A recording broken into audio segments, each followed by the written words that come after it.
Apocalypse. I can steal superpowers. This video is purely for entertainment and does not infringe on copyrights or laws. The rights to the novel and image belong to the original author. We do not claim ownership.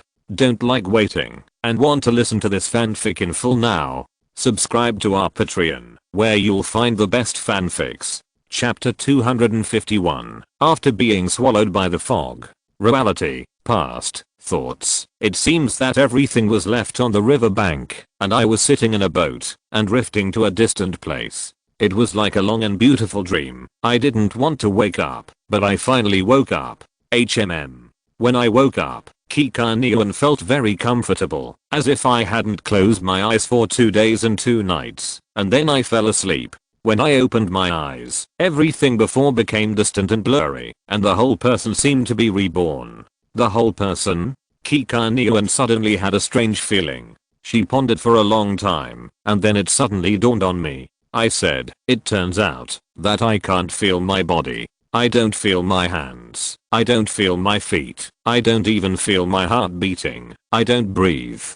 Am I really still alive now? Kika thought for a long time. She didn't know if she had a brain or if she could think, but she did flip through her previous memories and found the possible reasons for all this. Could it be, after rushing into the white fog, am I dead? Where is GLUO? How is GLUO? GLUO? GLUO? Where are you? Are you still alive? Kika, keep your voice down. I just fell asleep.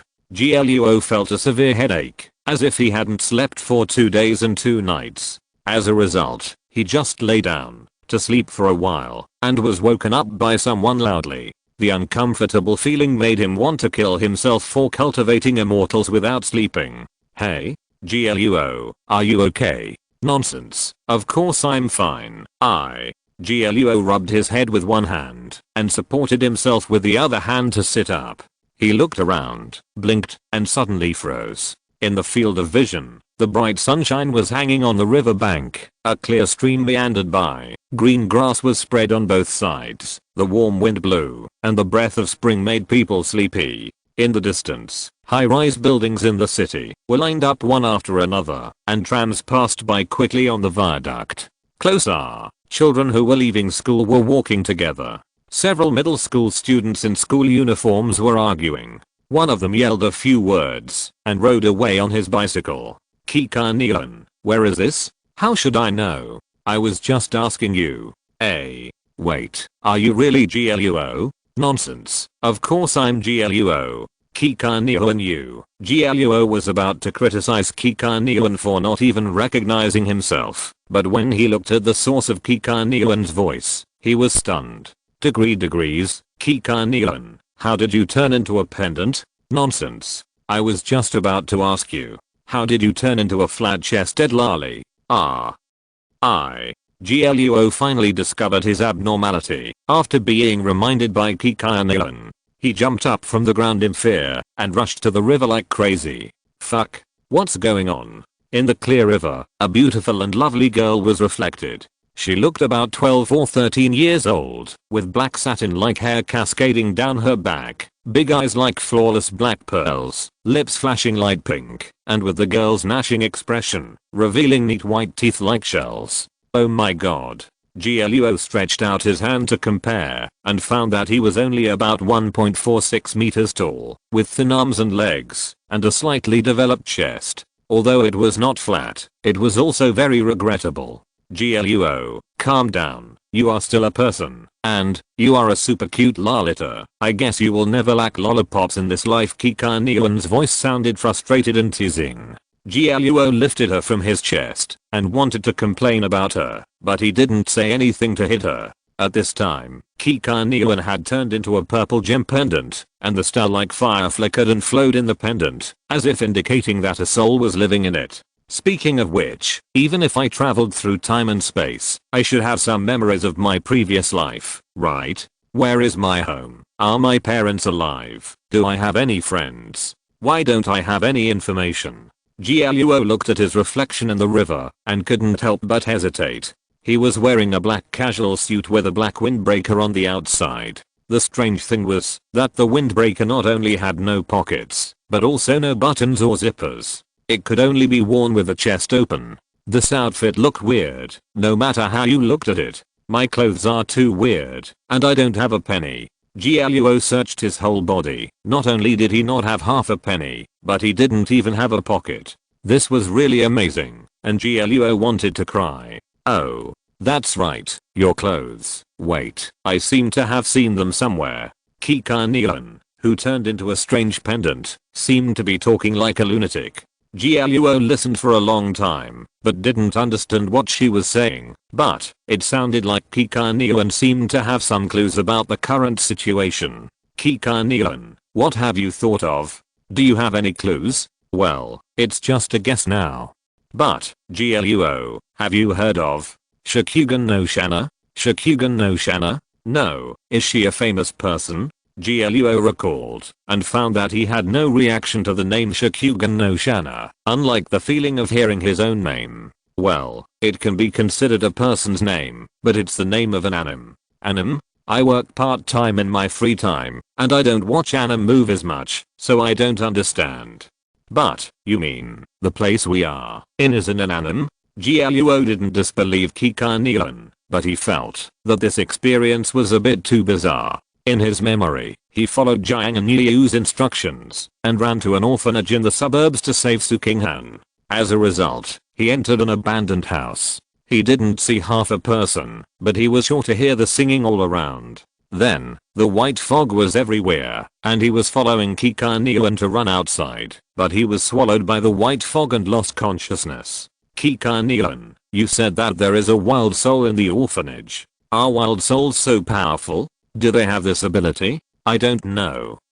In the past, I killed some rookie wild souls like lonely ghosts. It's not difficult at all. In this situation, I can't confirm it. It's just a possibility. So, let's go around and see if there are any clues. Kika Neon can only make sounds now, but at this time, her voice not only does not sound panic, but on the contrary, she sounds very happy. Well, GLUO, although the situation is a bit complicated now, you don't have to worry too much.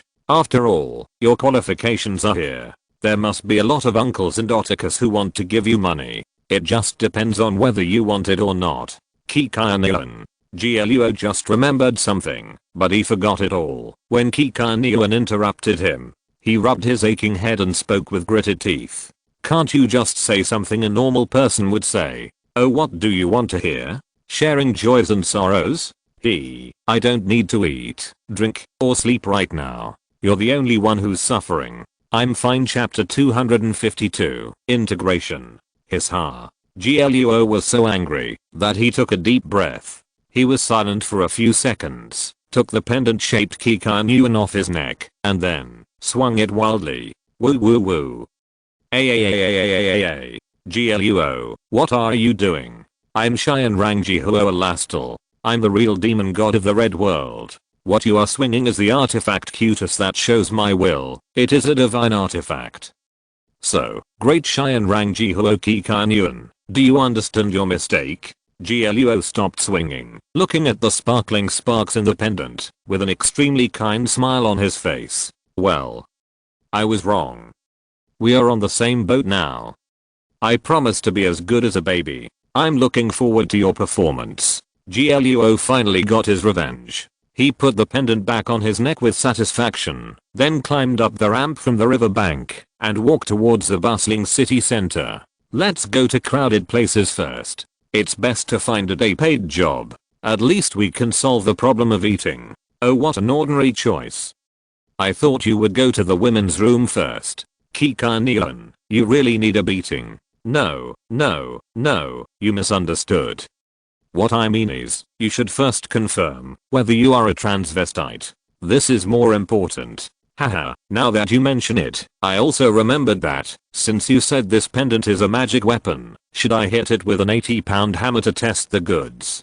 GLUO raised his hand and grasped the pendant transformed from Kika Neon. He smiled like a spring breeze and began to play with her vigorously. Oh, I'm just kidding. Don't be angry. Let me think about the content of the first episode of the anime. The stupid Yojas schoolies. The municipal Misaki High School. So, I'm going to find that high school first. GLUO came to an intersection at this time. Not far ahead was a commercial street, and the crowds of people were quite dense. No, looking at the number of students around, their school should have been over. Now, I suggest you go to the music store, where CDs are sold. Okay. GLUO didn't have any good plans at this time.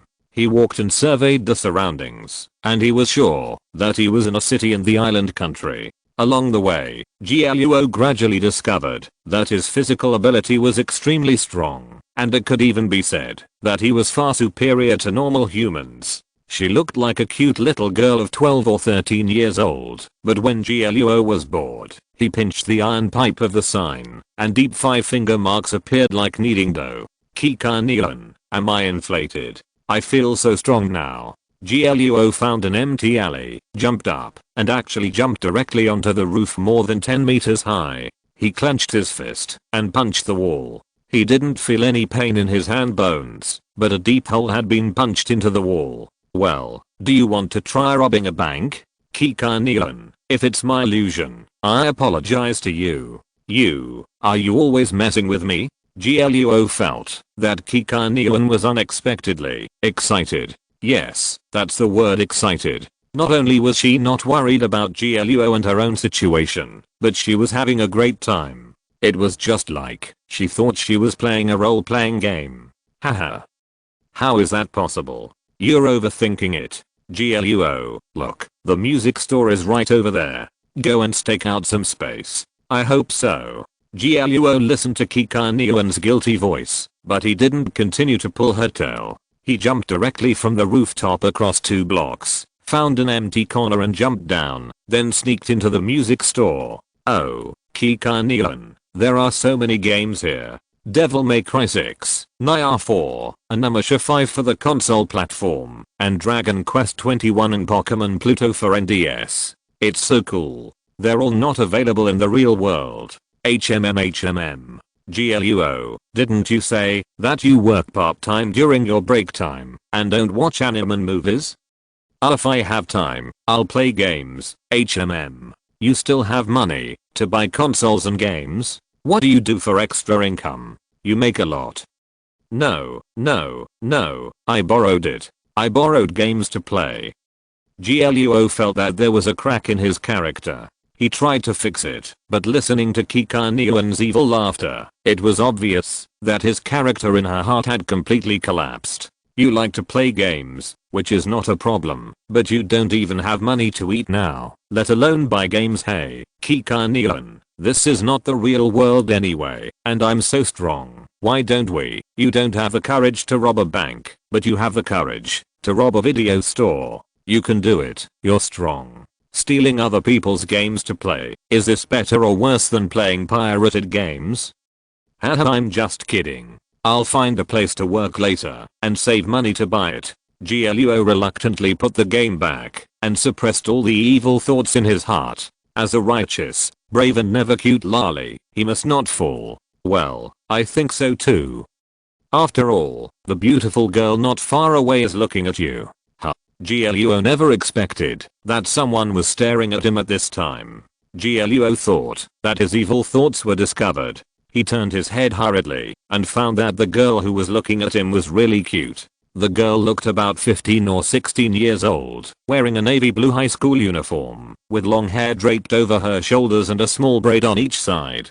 The leather band that tied her hair was decorated with pink beads, which made her look lively and cute. At this time, the girl also knew that she was discovered by GLUO. She smiled embarrassedly and took a few steps forward.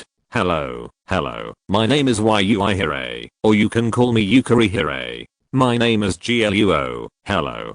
GLUO took the initiative to extend his hand.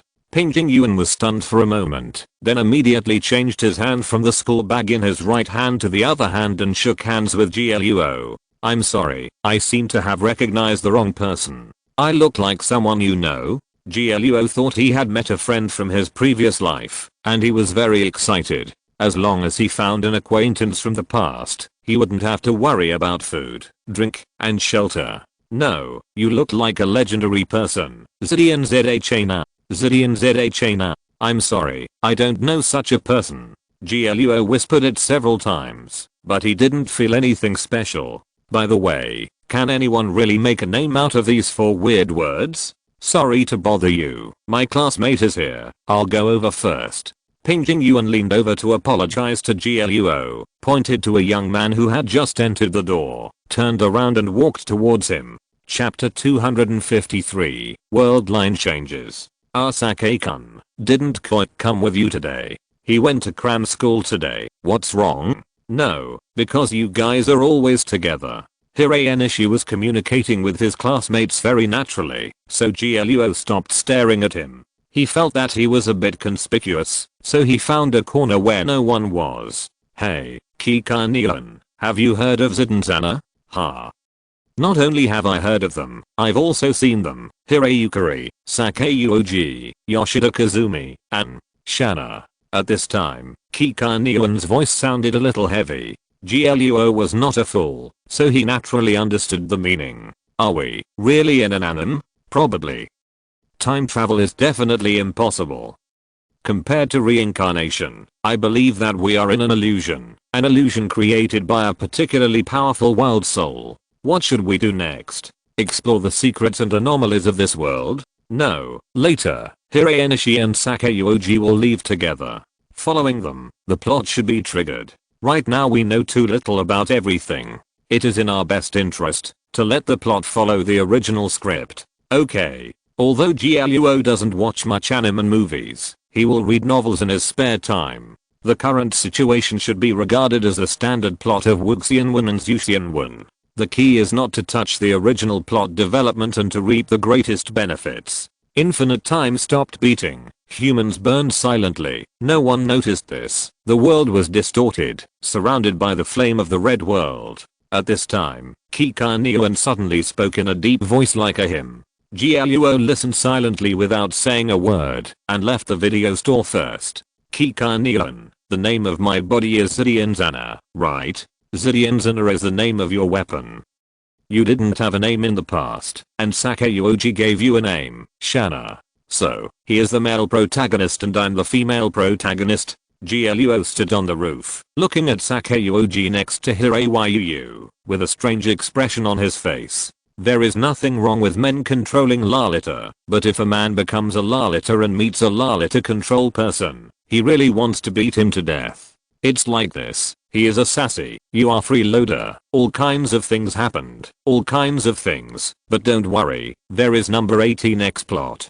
Besides, you just sold your body, it has nothing to do with your soul, this is not your body, your soul is still pure he. GLUO didn't even think of complaining about Kika-neon, and directly chose to ignore her. He looked at the young man with a green face and slowly frowned. Kika-neon, do you think that this Yuji sake looks very familiar? Well, I didn't notice it just now. Now that you mention it, I take a closer look and it's true. He looks very much like the missing little anchor, but about 10 years younger. GLUO felt vaguely that he had grasped the key point of this world. He observed Yuji sake carefully and became more and more certain of his guess. Although the Sakeuoji looks like he's 15 years old, his manner of speaking is very mature, especially when it comes to music. Hirayanishi was amazed and had an admiring expression on his face. Do you want to test him? No, there's no need. He's obviously different from us. He's integrated into this story like an aboriginal or an NPC. You mean he's dead? Well, it's very likely. Every wild soul has its own thoughts and stories, and the illusions it creates have real prototypes after all. So, if the little anchor hadn't been completely eaten, it would be impossible for the wild soul to create such a detailed personality. Wild soul, this is a new term that GLUO heard from Kika-neon. Before on the road, Kika-neon explained that the job of the World Salvation Association is to find and destroy wild souls and wild beasts. Wild beasts are mostly mutations and gigantic beasts. They will cause destruction and panic to cities, but the main reason for killing is more of an act of demarcating territory. Wild souls are different. They usually lurk in one place and eat silently. And the food of wild souls is humans, or to be precise human souls. Don't stand there. They're out. Don't lose them. Yeah. GLUO gathered his thoughts and carefully followed Yuji Sake and Enishihire. They seemed to be chatting happily, and they didn't stop until they walked along the entire commercial street. It seemed that they wanted to go somewhere together. GLUO, the plot has changed. Originally, a monster was supposed to appear on the commercial street, and Enishihire died immediately. Yuji was only able to survive because of your appearance, but now, the monster is gone. Is it possible that the episode number is wrong, and today's plot is not the first episode, but the later one? No, that's impossible. Enishihire died at the end of the second episode, and he hasn't appeared much since then. Moreover, based on the relationship between them, even if the two were not attacked, they should have separated and returned to their homes directly, and should not be together now. So, the problem lies in, where are they going next? GLUO frowned, his heart sank. The change of the world line made him put away his contempt. In order to prevent the two from discovering his tracking, GLUO pulled away and watched the two leave the commercial street all the way, and finally walked into a secluded park surrounded by dense forests. Are they dating? GLUO did not feel the breath of a couple from Yuji Sake and Itohire, but as time went by, the two ran to a deserted park, which always felt a bit of hiding from the public. This is not impossible, but compared to this, I have something more worried about. At this time, Kika Nyuan's voice sounded very uneasy. She always felt that something was beyond her cognition, everything was out of control. I didn't react just now. Now I think about it carefully. When Itohire saw you for the first time, he actually chatted with you and said that Zidianzana was very famous. This is very different from my cognition. In the animation, Shanna is a fire mist warrior, and Itohire is just an ordinary person. There is no intersection between the two, but now, they have an intersection. In other words, Itohire may not be an ordinary person. GLUO finally understood why he felt nothing when Ping Jingyuan stared at him, and why he needed Kika Nyuan's reminder.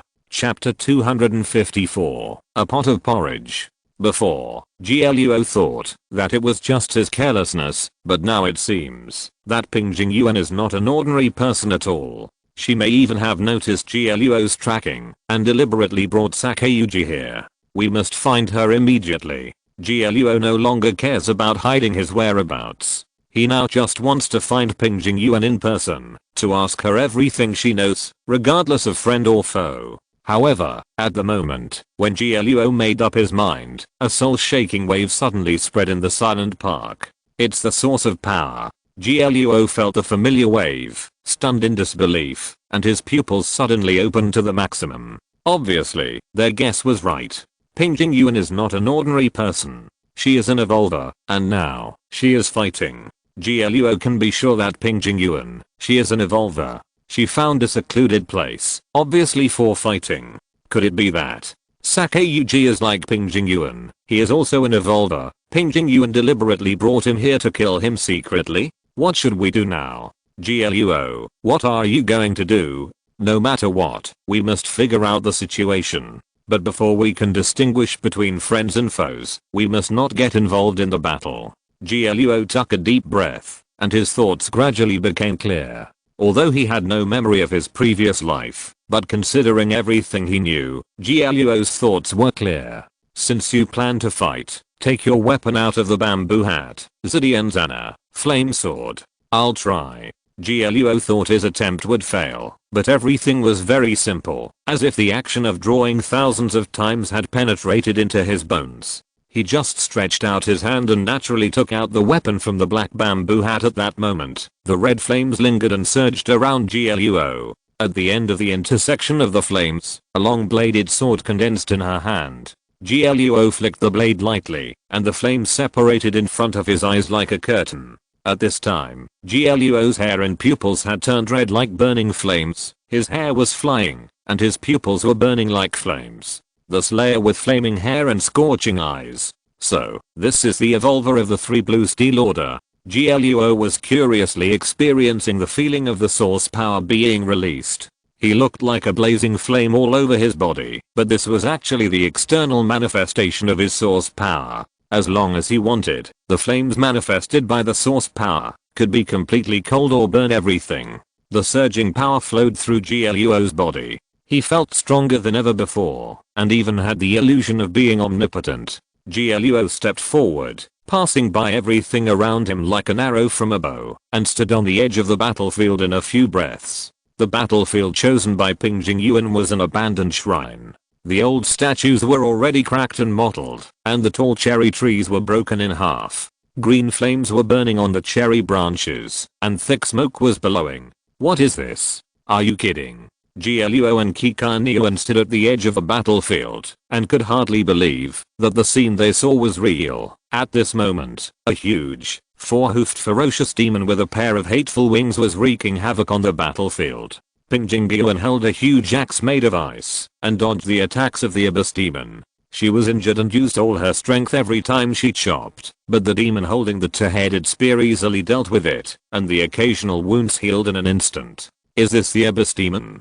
Manareth. I recognize it. It appeared in the CG animation of WoW. It was his blood that corroded Grom Hellscream, but he eventually died in his hands. GLUO also felt that his brain cells were not enough. It was just an anime. How come it suddenly turned into a game, and the styles of both sides were different? This was too weird. No, that's not right. This is not Manareth. This is a level 3 blue steel great wild soul. The image in front of us comes from the fear, pain, and distortion in its soul, and it is a virtual construction. This appearance is just a camouflage shell. Ordinary injuries are meaningless. Only by shattering its soul crystal can we cure it. So, the wound caused by Yuhire healed instantly. GLUO carefully observed the situation on the battlefield, and did not rush to help Yuhire immediately. It's not that he didn't intend to take action, but he was just looking for the best insertion point. You are also an evolver. Please save her. At this time, Yuji Sake, who was hiding in the corner, ran out in a hurry. He was so scared that his face turned pale and his voice was trembling. I know, you find a safe place to hide. I have something to ask you later.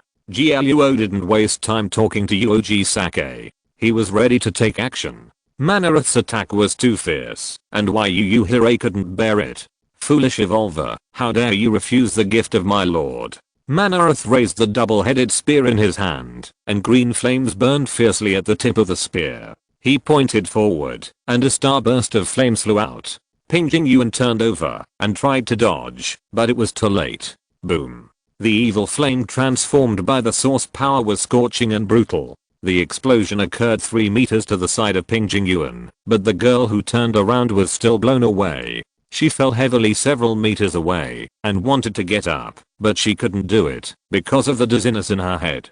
Die. The ugly abyss demon king pointed his spear and rushed towards Ping Jingyuan like a running rhinoceros. The girl shook her head vigorously, gritted her teeth, and held the weapon, ready to fight to the death. I will dig out your soul, tear it apart, and devour it one by one. Manareth's spear blade was almost just a few inches away from piercing Ping Jingyuan's head, but it failed after all. Because GLUO arrived first. At that moment, Zidianzana dragged a long tail of fire, standing in front of Ping Jingyuan like a flag. Manareth roared and rushed over, but stopped in front of the katana. The long samurai sword and the huge spearhead clashed and clashed, and the green and red flames bit and destroyed each other in the collision. GLUO was now just a little lolly of 1.46 meters. In front of Manareth, who was nearly 10 meters tall, he was just like a little rag doll. However, GLUO relied on this thin body to withstand the attack of the Abyss Demon King and never retreated a step. You smashed these and brought them here. Are you here to bury you? The green fell flames burned in Manareth's mouth and head, and the red flames on GLUO's body surged like a tide. At first, GLUO could still hold on, but with Manareth's roar, GLUO felt as if he was hit by a train and flew out. Chapter 255, Communication. You can't just stand up to it. Ping Jingyuan had recovered a lot at this time. She didn't catch GLUO, but chose to jump forward and buy time for GLUO by attacking him. Arsehole. GLUO fell into the money box of the shrine with a bang. She was not injured, but her image was not very good. GLUO got up from the ground and rushed over again without saying a word. Ping Jingyuan, our attack here is meaningless. We must find the location of its soul crystal. I know, I'm looking for it, but I don't have a clue yet. Ping Jingyuan was still panting when she shouted. The grey giant axe in her hand collided with Manareth's spear. The force that could not be removed made her body stagger. Fortunately, at this time, GLUO had already rushed over and saved her from danger. Then tried to chop its brain with an axe. GLUO thought of the axe of Grom Hellscream, gritted her teeth, and made up her mind. I'll create an opportunity for you. Use a jump attack to cut the scar on its head. Okay. Ping Jingyuan glanced at GLUO. At this time, GLUO nodded to her, as if encouraging her to do something. Ping Jingyuan took a few steps back, then turned and ran away. Weakened powerless evolver, your companions have already escaped, and you will become my dinner. Every time Manareth's huge body moved, the entire ground was shaking. Its flesh-like body was hideous and ugly, and the pale green evil flame began to burn on its spear. Manareth, times have changed. GLUO stepped forward and burst out with all her speed. She and he walked with the sword. Because of the fast speed, in the eyes of ordinary people, GLUO almost became a flame after image. Stupid. Manareth thought he could shake GLUO's heart, and then he took the opportunity to expand GLUO's negative emotions and finally defeated her in one fell swoop. However, at this time, GLUO not only did not choose to retreat, but instead began to attack, a crazy attack. So, what? GLUO's body leaped high, drew a graceful arc in the air, and jumped towards the Abyss Demon King. Manareth roared, and for the first time chose to defend. The huge spear in his hand blocked GLUO's jump, but GLUO in midair once again burst into red flames, like a burning little sun, and the scorching flames burned Manareth's pupils and skin. The Abyss Demon King screamed, and for the first time suffered substantial damage, but it only took 2 steps back. Then GLUO's counterattack was a torrent of evil energy fire. I suddenly regretted it a little bit. What should I do? GLUO fell back to the ground, panting with some difficulty, and bursting out his source power with all his strength. Although Manareth was slightly injured, after being exhausted, facing the surging green flames, it was simply a desperate situation. GLUO, maybe I can help you. No, that's not necessary. GLUO didn't even listen to Kikaniuan's advice. He knew without guessing that Kikaniuan spoke only in such a dangerous situation, and that method was definitely not something that came without cost. I can do it. GLUO gritted his teeth, grasped the blade of the sword with his left hand, and then slowly pulled out the sword, letting his blood stain the blade.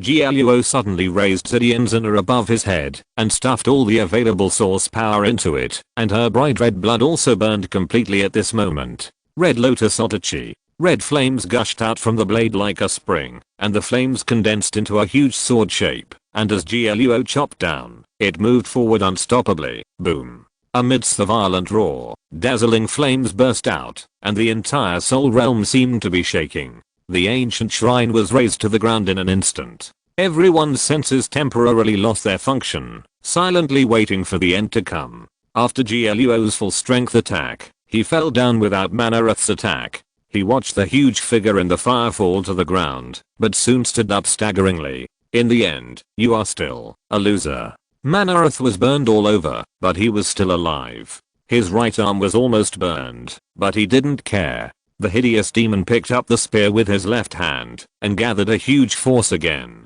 Die. Smash it. Ah, goodbye. At this moment, GLUO collapsed to the ground and smiled brightly.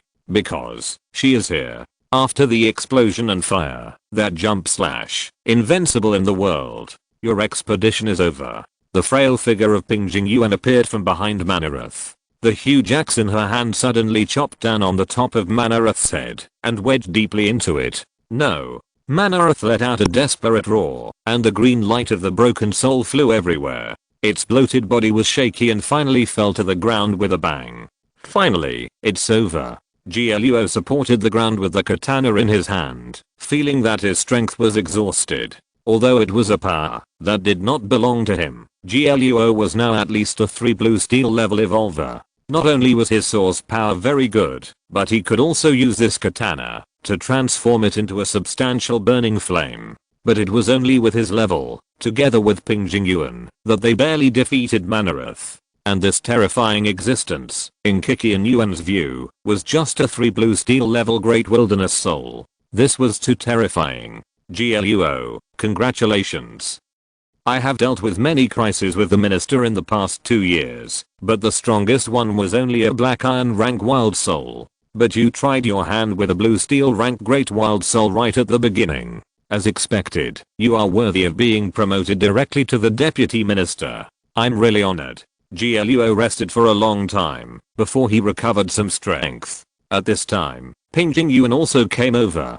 Although she was not in good condition, her expression on her face was very gentle. Zidian Zina, thank you for your help. Call me Shanna. Although GLUO looks small now, he is a tough guy in his heart. He is a little uncomfortable with Ping Jingyuan's close attitude. Shanna, thank you for your help.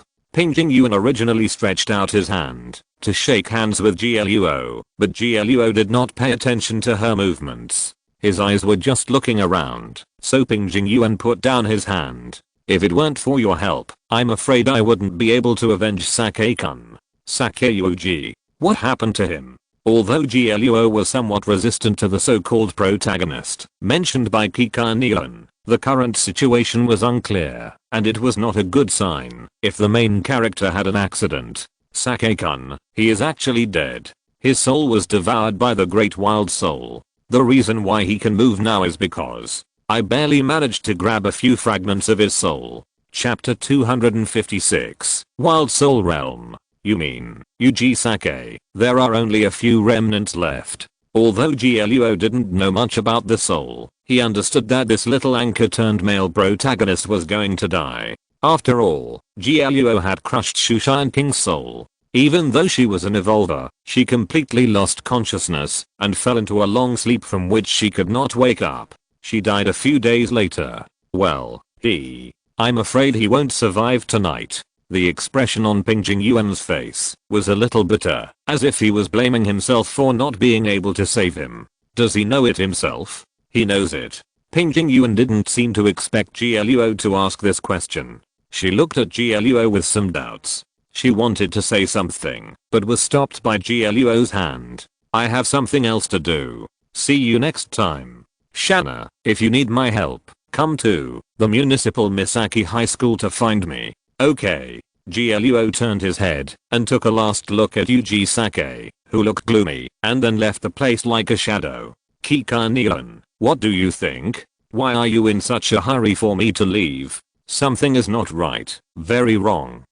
It seems that this world is a wild soul realm, built by a wild soul lord of at least V sub gold level. Wild soul lord? I forgot to explain to you that, generally speaking, ordinary wild souls, like lonely ghosts, are all I bronze level. Only those who feel like evil spirits are second black iron level wild souls. Above are the elite wild souls, which we call great wild souls. They can fix their forms in reality, and are not afraid of even the sunlight. They are at least 3 blue steel level. And if they are 4th silver level great wild souls, they can also drive other wild souls. As for the lord level wild souls, I've only heard from the minister that they are collectively called wild soul lords. Their rank is at least V sub gold level, and they have the ability to unfold the wild soul domain. As long as humans get close to it, their souls will be sucked away. And where they live, all the grass will wither and die, all the people will be wiped out, and it will become a dead land.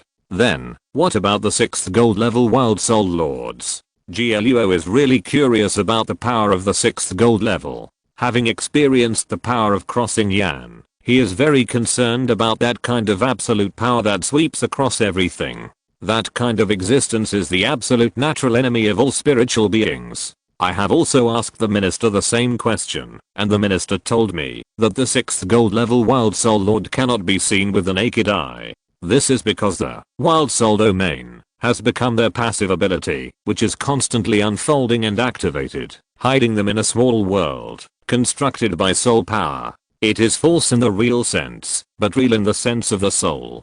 7,000 fates. That is to say, it is certain that we are in the wild soul domain of a wild soul lord, but we don't know whether it is a V sub gold level wild soul or a 6th gold level wild soul, right? This was the first time GLUO came into contact with the monster wild soul today, but he already vaguely understood this kind of monster. They feed on human souls and may kill people silently without any visible scars on the corpse. That's right. If it's a sub-gold level wild soul domain, it can't be maintained for a long time. As long as we don't have our souls devoured by it, we can get out when the time is up. But if it's a gold level wild soul master, then his wild soul domain can be maintained for an infinite time. We either die here or find a way to kill it. GLUO, I advise you not to dream. A gold level wild soul is definitely a terrifying existence that can destroy a city. Don't even think about killing it. Let's find a way to leave here. Leave.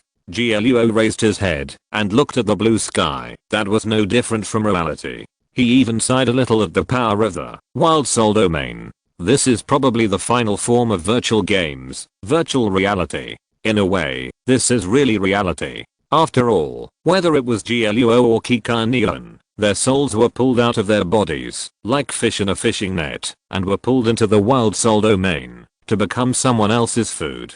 Kikanian, you watch a lot of anime games. How much of the anomalies in this world have you noticed? There is something wrong with this Ping Jingyuan.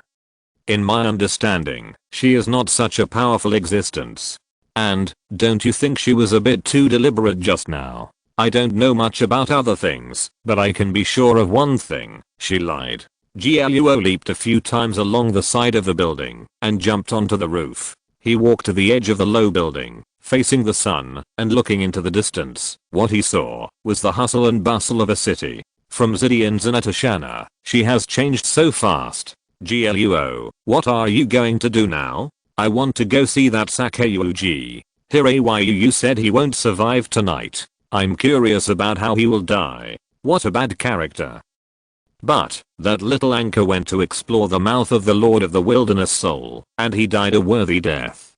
People always have to pay the price for their choices. GLUO visually judged that he did not see the obvious boundaries of this world. Considering the possibility of consciousness blockade, GLUO did not choose to run out to see the boundaries of the city. At least, now it seems that GLUO and Kikanian are both food on other people's plates. As long as they don't jump, they won't even think about moving their mouths. If they rashly make trouble, they will be chopped first. Moreover, GLUO recalled Jiang and Niu's words, and he suddenly had a guess. Could it be that Su Qinghan is here too? After waking up, GLUO received a call from Zhiyuan. At that time, she said, Ping Yuan, who took Su Qinghan away, has been killed.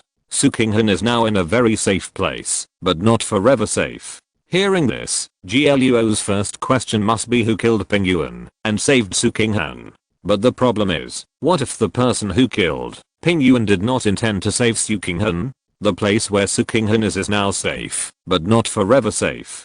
Doesn't this condition sound very similar to GLUO's current situation? Moreover, don't forget that Jiang and Niu once said meaningfully that she knew everything. In this case, she asked GLUO to come here. All the evidence points to the fact that Su Qinghan is also here. She is trapped in this false world, waiting for GLUO's rescue. If Su Qinghan is also here, then what image will she be, and what kind of person will she play? Is she also like me, constantly looking for a way to leave, or she can't remember anything? If you're listening to this novel on a channel other than Fanfic World, it means they downloaded and uploaded it without effort. We cordially invite you to visit our channel, Mundo Fanfic Novelos. There you'll find the original version of this story and you can explore many other novels of various genres. We're waiting for you to immerse yourself in a world of incredible novels.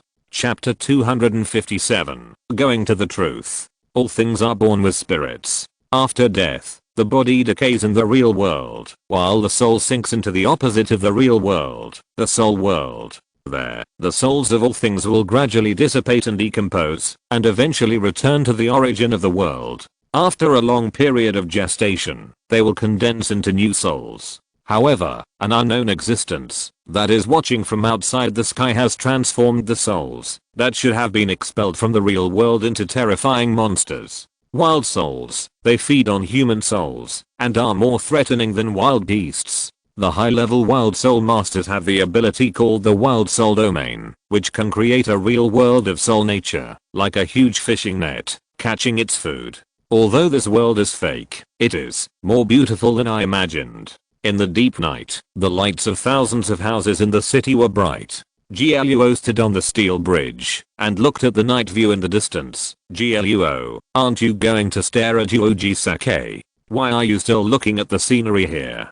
Just go there before midnight. I don't care how he dies. I just want to confirm whether he can survive. After Kika Nion's cramming, GLUO basically knew the plot of Shikugan no Shana. Although this world will definitely not follow the plot of the anime, this is not what GLUO wants to confirm. You are more leisurely than I thought. Obviously, your soul has been restrained by someone. Maybe. GLUO had an inexplicable smile on her face. She leaned over and jumped down, landing on the ground along the steep bridge pillar, and then walked slowly towards the point she had stepped on long ago. In this situation, GLUO certainly couldn't care about his life or death. He just had the confidence that he would never die, and the trump card of completely turning the table. He signed a contract with Crossing Yan, and what he lost was a treasure called Blade of Heaven, the general ownership, but at the same time, what he gained was not just half of Crossing Yan's bloodline. At least, she would never let him die. However, GLUO still has doubts about Crossing Yan's power. He will never forget that, after borrowing Crossing Yan's power and swinging the blow called Star Collapse, the giant pupil outside the sky had already sensed his existence. It even broke the barrier of the sky for this purpose and released something into this world. If Crossing Yan was not sleeping now, GLUO really wanted to ask her what kind of existence she was and why the terrifying creatures outside the sky could sense her existence. Even since the other party had ill intentions towards her, even if it was to survive, the two could cooperate and become companions against the doomsday. Of course, it would take a long time for these things to sort out their thoughts and have a result. Now, GLUO is more concerned about Su Qinghan's safety and whether the wild soul that built this world is related to the giant pupil outside the sky. GLUO had never guessed this before, but when he was chatting with Kika Nion during the day, GLUO accidentally heard the girl say that, although she and the minister had dealt with many changes, she had never seen a wild soul above the second black iron level. But today, she not only witnessed the life and death of a big wild soul, but also ran into the hunting area of a V-sub gold level, or possibly 6th gold level wild soul master, and turned into a pendant. Never seen before, never before, and suddenly appeared. These 3 points made GLUO extremely alert. He thought rationally about the current situation, and discovered the authenticity of that possibility. The reason for the birth of the wild soul master who constructed the current world was the work of the giant pupil outside the sky. In order to avoid excessive imagination, GLUO deliberately turned his mind around and tried to prove this possible mistake first. If this wild soul master, at least the V-sub gold level, really existed a long time ago. So, theoretically, in order to eat, it has already headed for Changlin City, where there are millions of delicious delicacies. Even if it has the ability to think, it will definitely not be able to resist such a situation. In other words, even if it resists its desire for food, or there is a strong man in Changlin City who intimidates it, so that it dares not invade the city, and only stays in the suburbs. So, why did it choose to stay in a dilapidated orphanage? GLUO remembered very clearly that the orphanage was very remote, and it didn't look like anyone would go there. The reason why the little anchor went to do a supernatural adventure was completely special. Even if you are a person who waits for rabbits to come, you have to go to a place where rabbits often pass by. Even if it runs to a national highway to settle down, GLUO is not surprised, but the harmlessness of this wild soul master really makes GLUO puzzled. On the other hand, if this wild soul master is really the work of Jutong, then many things can be solved. First of all, it is not that it does not intend to hunt in the city, but it has just been born. Before GLUO fell into a coma, he saw a grey-black star falling into the world, and then he slept for 10 days. This shows that this wild soul master was only born 10 days ago, and it may not be ready yet. It is even like a baby, with curiosity and cowardice about the world. As for why it killed Penguin and took Sukinghan away, GLUO also has a guess. If the grey-black meteor released by the giant pupil outside the sky is an extension of its will, then the purpose of this monster must be to find crossing Yan. On the other hand, after GLUO's star collapse, everything within a kilometer was annihilated. The only existence that may carry his breath is the iron chain on Penguin. In order to complete the character of the master, this new wild soul master attacked Penguin, and the information obtained may be mostly useless, so it took Sukinghan away. Such a guess must have loopholes, but GLUO's series of guesses can indeed explain and confirm many things. At least, he came to save Sukinghan, and crossing Yan's soul was sleeping in him. What's wrong?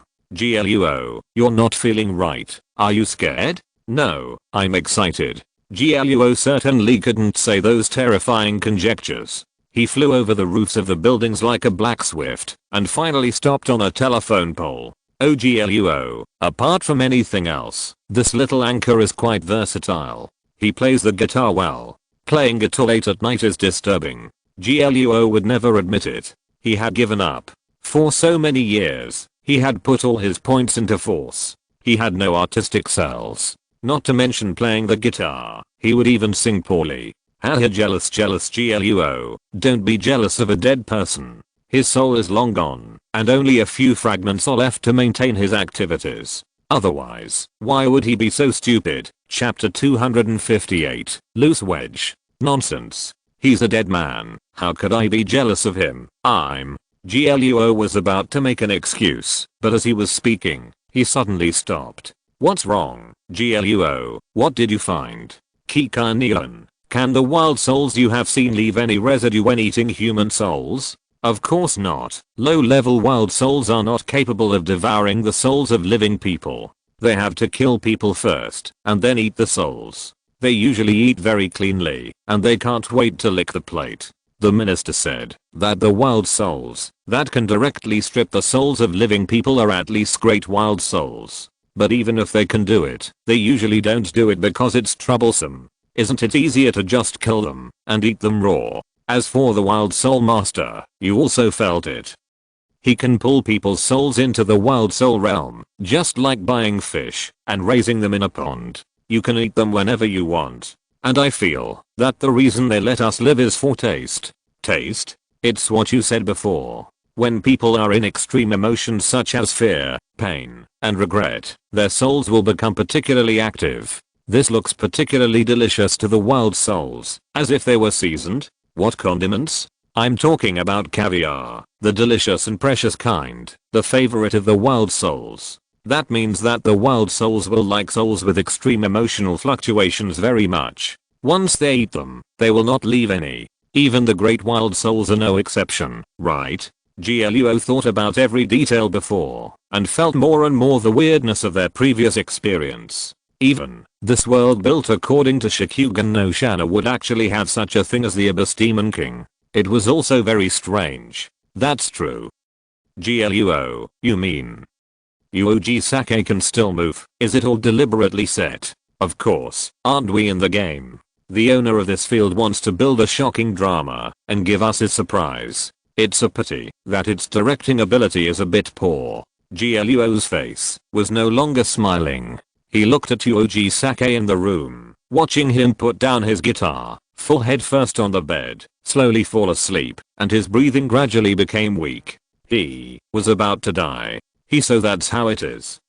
He is such a particular soul master. He is also a gourmet. He wants to make our emotions go to extremes and eat our souls while they are the most delicious. What is this? A delicious drama director or a soul cooking master? Yes. So now, the protagonist is us, and Yuji Sake, the false protagonist, can only leave.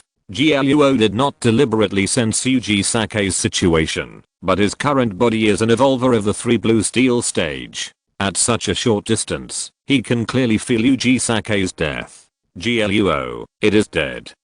The soul has completely disappeared without a trace. This is also a self-inflicted disaster. It can't live. GLUO did not stay any longer. After confirming Yuji Sake's death, he turned and disappeared into the darkness, fleeing towards the distant streets. At this moment, a certain existence that was watching this place, after getting enough information, finally moved its eyes away and began to repair its fishing net again. GLUO couldn't feel all of this, but he could guess that the conversation between him and Kikanian just now was also a test. At the moment, this fake world belongs to each other. However, children all know that watching others play games is the most boring, and they can't help but get involved in the ups and downs. The Lord of the Wild Soul with poor writing ability must be in this world, playing a very important role, or a key figure in promoting the plot, or the final big boss. Of course, it is also possible that it is both. GLUO and Kikanian have read each other's thoughts in the chat with each other with hints, so they didn't do anything extra, just found an empty rooftop and slept peacefully. And the place where they slept, very coincidentally, is the rooftop of the municipal Misaki High School. Although the feeling of camping is not good, the bamboo hat on GLUO's body is really convenient, so sleeping in it is unexpectedly comfortable. When he woke up, the sky was already bright. GLUO sat on the rooftop, watching the school gate open and a few students walked in. It was still early for class, and there were only a handful of students at school at this time. GLUO stayed on the rooftop, not expecting others to find him, so he just looked around. Don't tell me, the schools in the island country are a little bit outstanding. The people in the horticulture department will put big flower pots on the rooftop and plant some strange things. Well, this little tomato is barely ripe, and it tastes a little sour. GLUO commented on the fruits of others' labor in a serious manner, shamelessly tasting them one by one, and left a very inappropriate comment. If you eat other people's things before they are ripe, it would be strange if they are delicious. Ah, Kit, are you hungry? Ah. GLUO was eating happily, but someone suddenly spoke behind her, which scared GLUO. She turned her head and saw a girl who looked conservative but quite childish. Who are you? Hello. My name is Yoshida Kazumi, a member of the gardening club. The girl with short chestnut hair was not the aggressive type. It was obviously GLUO who ate the fruits of her labor, but the girl bowed her head while greeting him. Oh, my name is Shanna, feel free to try it. GLUO wiped his mouth and wiped it on his hat, not caring about this space treasure. GLUO had heard about this Yoshida Kazumi from Nanachin's mouth. She seemed to be the second heroine of Shakugan no Shanna, a loser who ended up in a miserable way. If it's convenient, would you like to eat something? Yoshida Kazumi took out a cute lunchbox from her school bag and handed it to GLUO with both hands. She looked like handing a love letter and mustered up her courage. Oh, then I'm not polite. GLUO was not polite at all. He took the lunchbox directly, found a seat in the corner, and started to eat happily. It tastes good. You have some skills. You and I are friends. GLUO wanted to make a big speech to show his appreciation for food, but as he was talking, his expression suddenly froze. Then, GLUO looked down at the lunchbox in his hand, and then raised his head to look at Yoshida Kazumi, who looked puzzled. This taste. I'm very familiar with it. Chapter 259, True Body. What happened? Yoshida Kazumi seemed a little overwhelmed by GLUO's gaze. The girl wiped her cheek, thinking that there was something on her face. It's okay, the food you cooked is delicious. GLUO smiled and shook his head. His eyes paused on Yoshida Kazumi's face for a while, then he lowered his head and ate silently.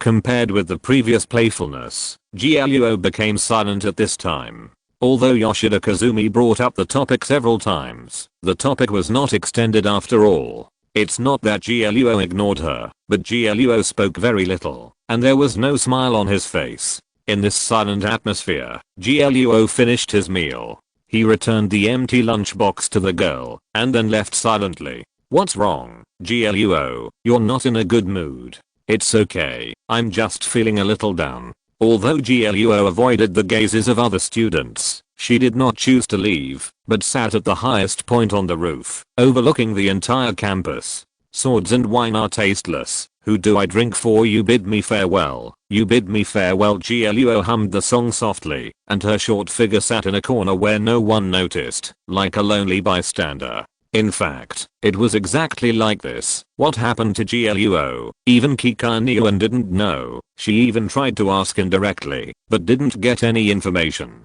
Gluo just sat there, quietly watching the campus where the sound of reading floated. It was obviously a place with dense voices, but Gluo's figure seemed even more lonely. She just sat there, alone, quietly sitting there, waiting for the students to finish the morning's classes. Then, the lunch break began, and the students came to the rooftop in twos and threes.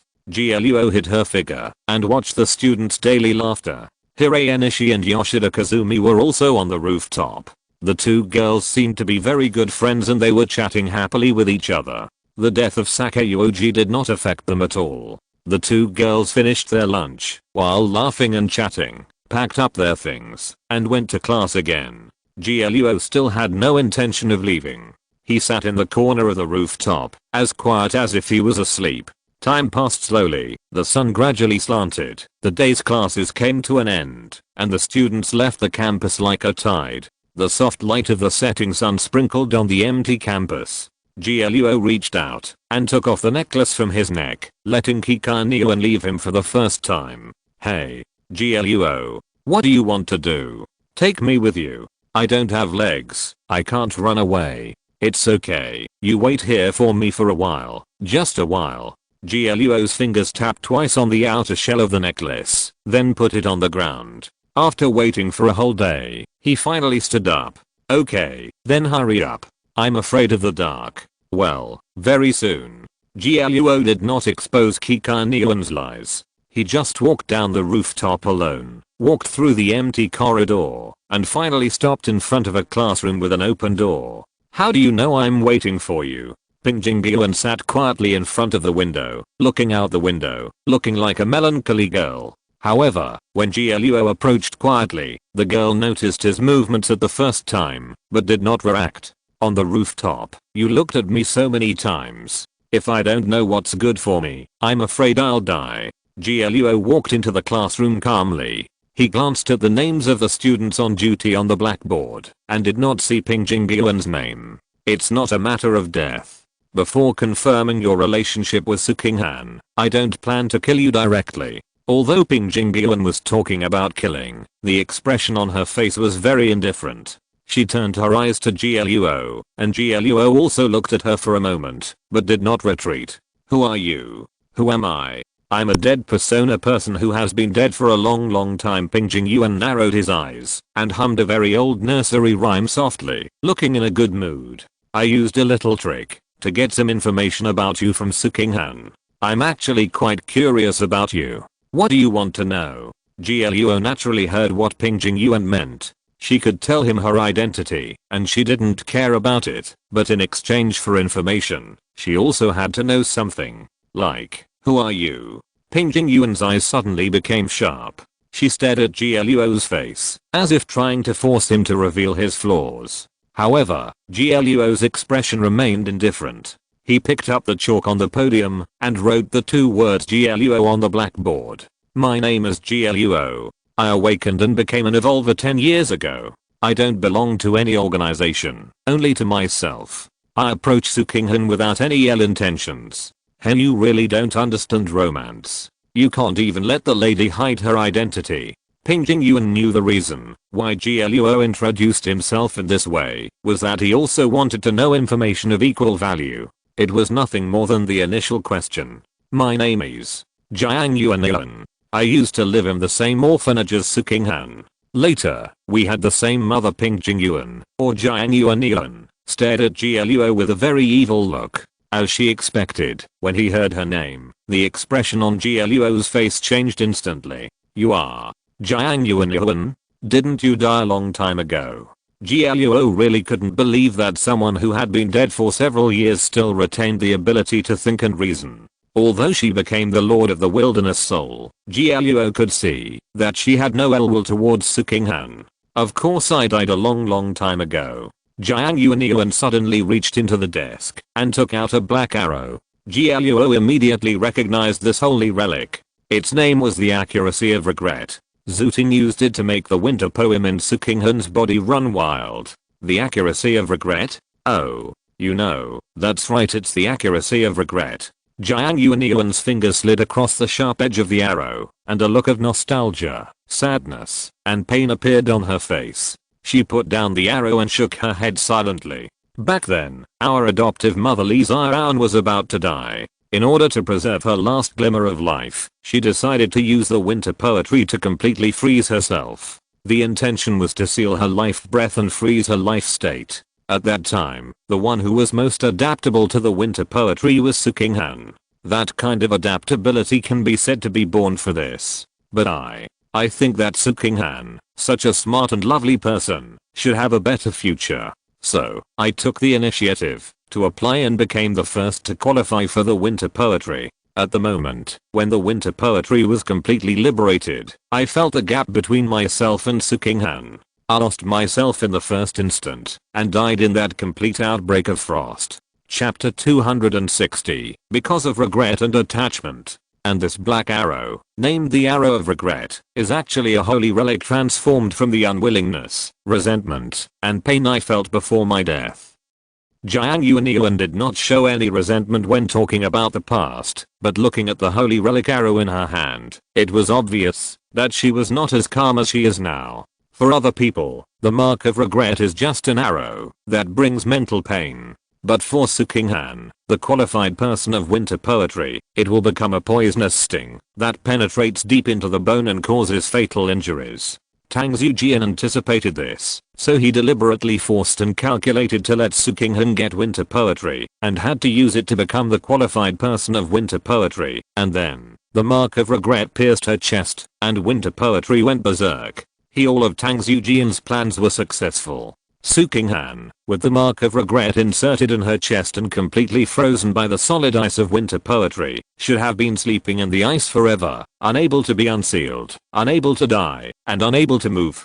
But, he miscalculated a little after all. Although Jiang Yuan was commenting on Tang Zijian, there was no expression on her face, and it was even impossible for people to guess what her attitude towards Tang Zijian was. GLUO, guess. What did he guess wrong? GLUO did not answer Jiang Yuan's words immediately. In fact, the reason why GLUO left Kikaniuan on the rooftop and came here alone was actually to show his cards. Since it was a showdown, GLUO did not mind exposing some of his information. If Jiang Yuan continued to ask, GLUO did not mind telling her that his original talent was called Return, and the effect was to take away other people's superpowers. It's just that Jiang Yuan didn't ask these, and GLUO was not interested in her abilities, so he didn't say these. What GLUO wanted to know was Jiang Yuan's origin and the story of Sukinghan and the others. Although Jiang Yuan did not show any aggression at this time,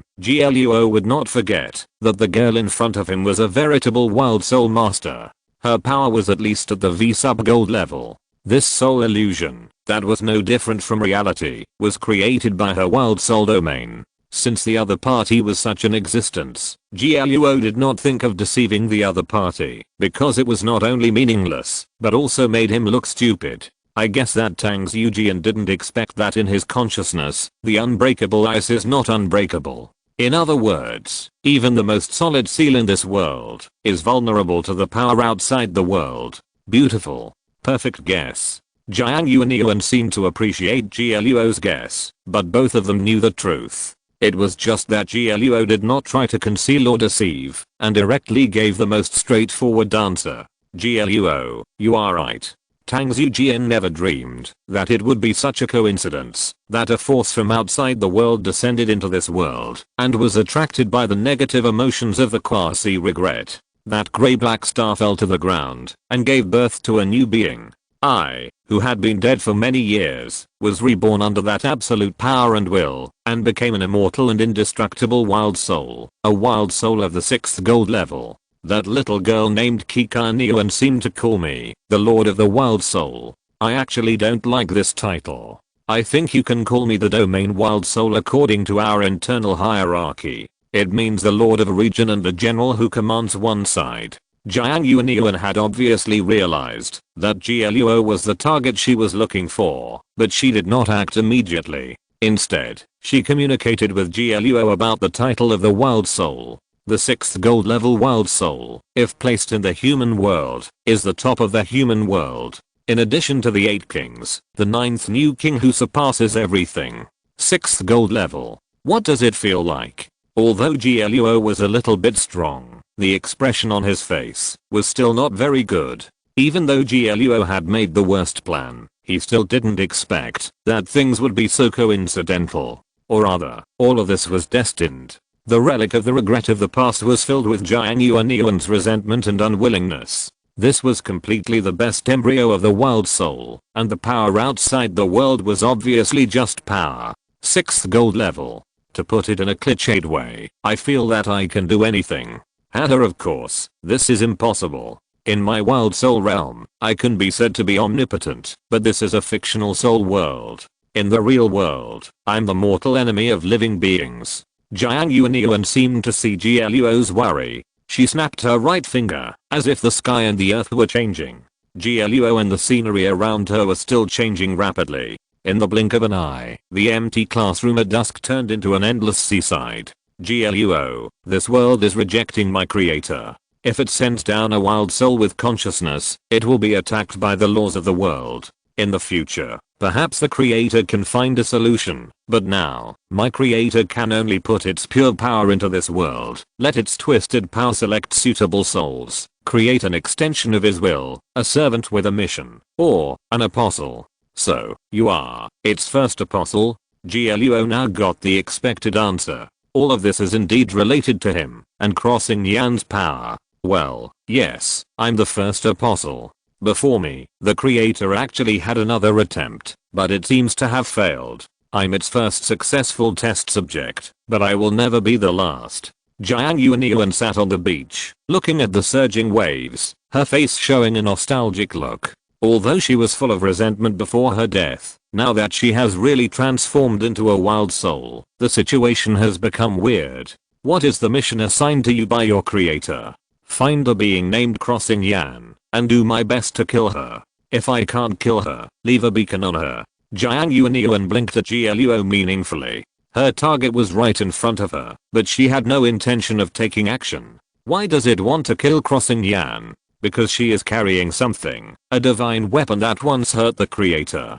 Jiang Yuanyuan's voice became low at this time. She seemed to be reminding Gluo of something. The girl pursed her lips and shook her head gently, indicating to Gluo that the topic was over. As for not knowing, and not being able to say it, Gluo didn't know. Maybe it was due to some kind of restriction. If she said it, she would die, or it might be that she would be discovered. Chapter 261, The Significance of Apostles. Thank you. Gluo noticed Jiang Yuanyuan's silence, and instantly understood what she meant. Gluo thanked her softly, but the girl just shook her head. Gluo, even though I just woke up, I ate several human souls in the past few days. I got a lot of useful information from them. Jiang Yuanyuan tapped her head with her fingers, indicating that she knew a lot of things. She showed enough kindness to Gluo, but on the other hand, she did not hide the fact that she had eaten human souls. My creator has been spying on this world and knocking on its barriers since a few years ago. Its breath has been constantly seeping into this world, causing wild souls to continue to evolve. And this world, perhaps sensed the danger, anyway, began to undergo some changes a long time ago. The source power gradually recovered, evolvers began to appear, and the extinct wild beasts reappeared. So, the wild beasts are mutated beasts born from this world itself, and the evolvers are mutated people born from this world itself. They are like white blood cells in the human body, or virus antibodies, and the purpose of their birth is to fight against the wild souls. Jiang Yuanyuan accepted the power of the creator and of course also obtained certain fragments of information. It can be said that every word she says now is a treasure for mankind, so Gluo listened very carefully and tried his best to remember them. Are wild souls an anomaly that didn't originally exist in this world? Of course, in this world, after a human dies, their souls sink into the opposite side of the real world, the soul world. Wild souls, a type of soul-like anomaly monster, should only exist in the soul world. Theoretically, there is no soil in the real world that can give birth to them. Jiang Yuan drew a circle on the beach with her finger, splitting it into two halves, marking the real world and the soul world respectively. However, under the power of my creator, wild souls were not only born in the real world, but also divided into superiors and subordinates like the army, wild souls, great wild souls, domain wild souls, and the apostles who descended according to its will. You are the first apostle, and you can command all wild souls? GLUO was originally shocked by Jiang Yuan's power, but now, GLUO was shocked again. If Jiang Yuan could command all the wild souls in the world, what a terrible scene it would be, which could be comparable to the undead disaster.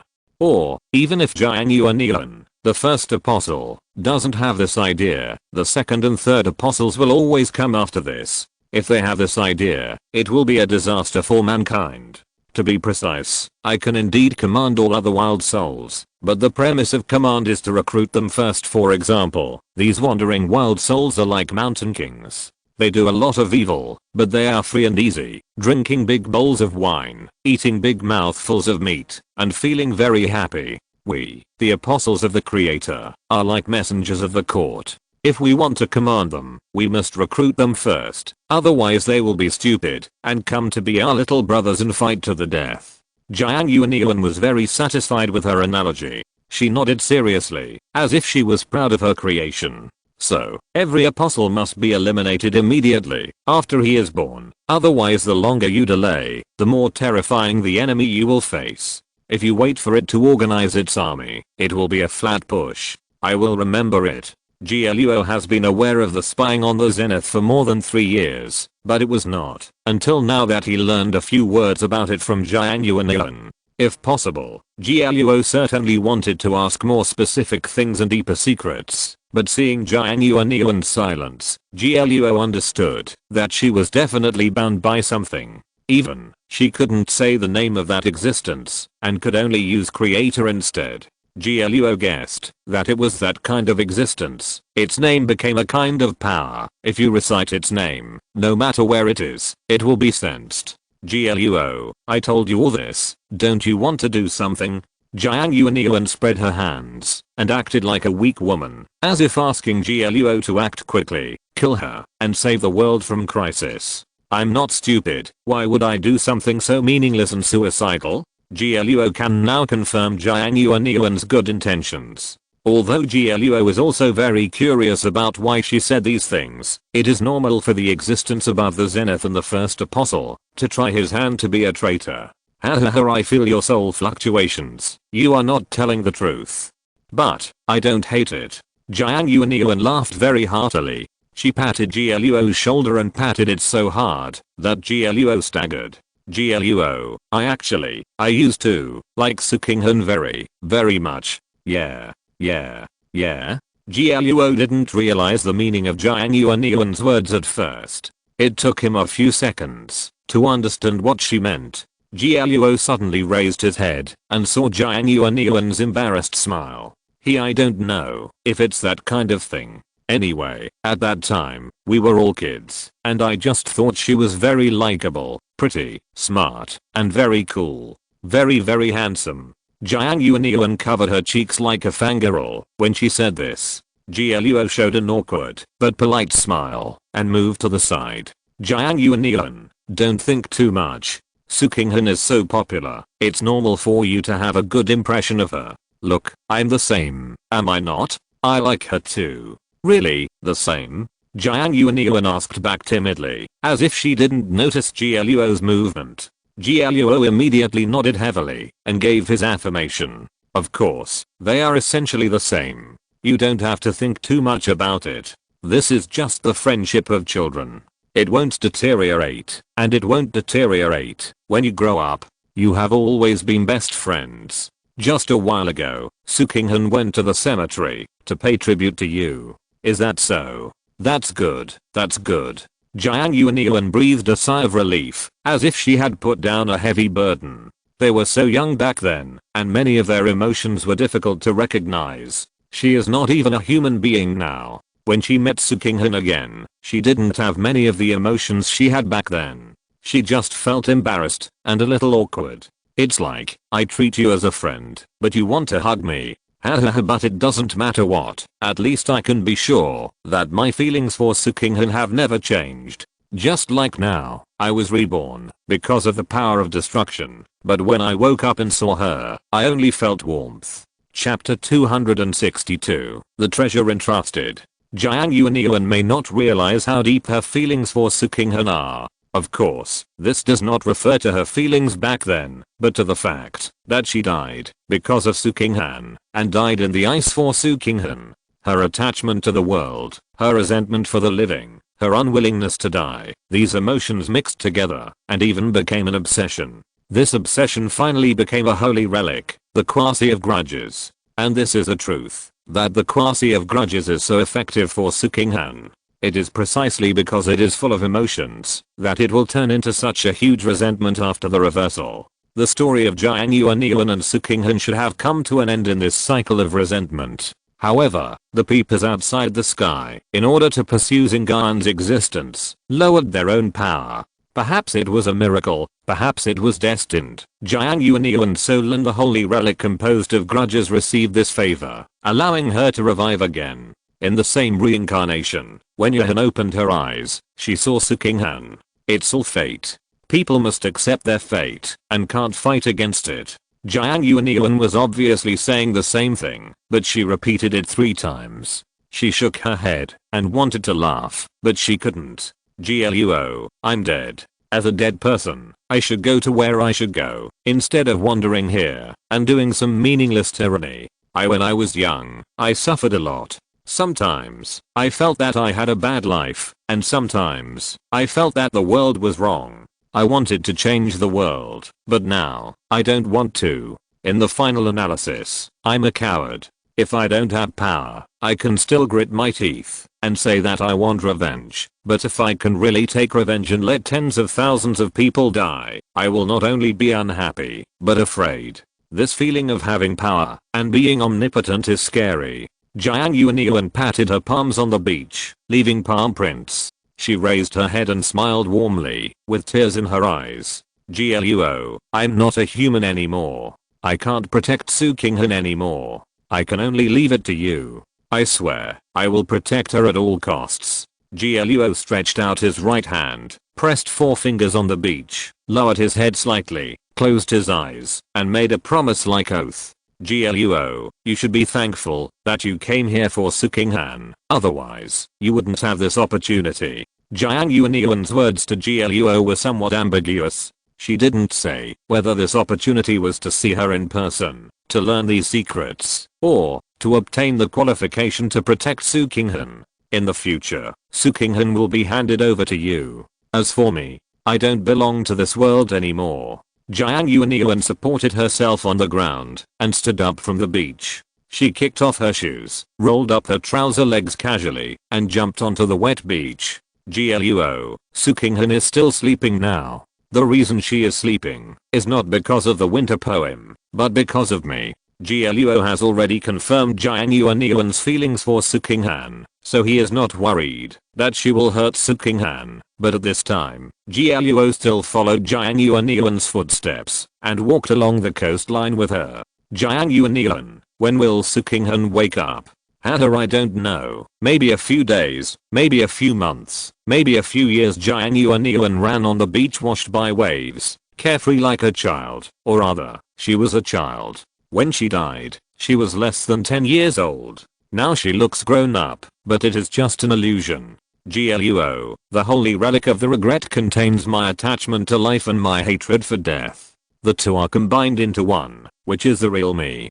But unfortunately, the first thing I saw when I woke up was Sukinghan, so my feelings for her and my hatred for her broke out at the same time, divided into 2 levels, and tore me in half. Now I can be said to be the good side, and the evil side is being suppressed by me somewhere in the field, making noise all the time, making me sleep poorly recently, and almost having neurasthenia. I'm such a disobedient child. Although Jiang Yuanyuan did not say it directly, her meaning was very clear.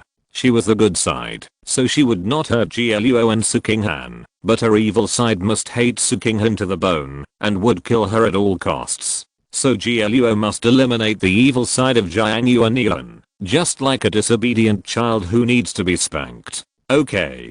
Gluo did not argue much, but agreed to Jiang without hesitation. It's not that Gluo didn't doubt her, but Gluo had a feeling that Jiang was explaining her last wishes. Well, I'll leave it to you, Sukinghan. I'll leave everything to you. Jiang stamped her feet hard, stopped her body, and let the water around her splash and disperse. The reason why Sukinghan is sleeping is because she is receiving my power, the power of the first apostle of the creator, half of the power of a 6th gold level wild soul.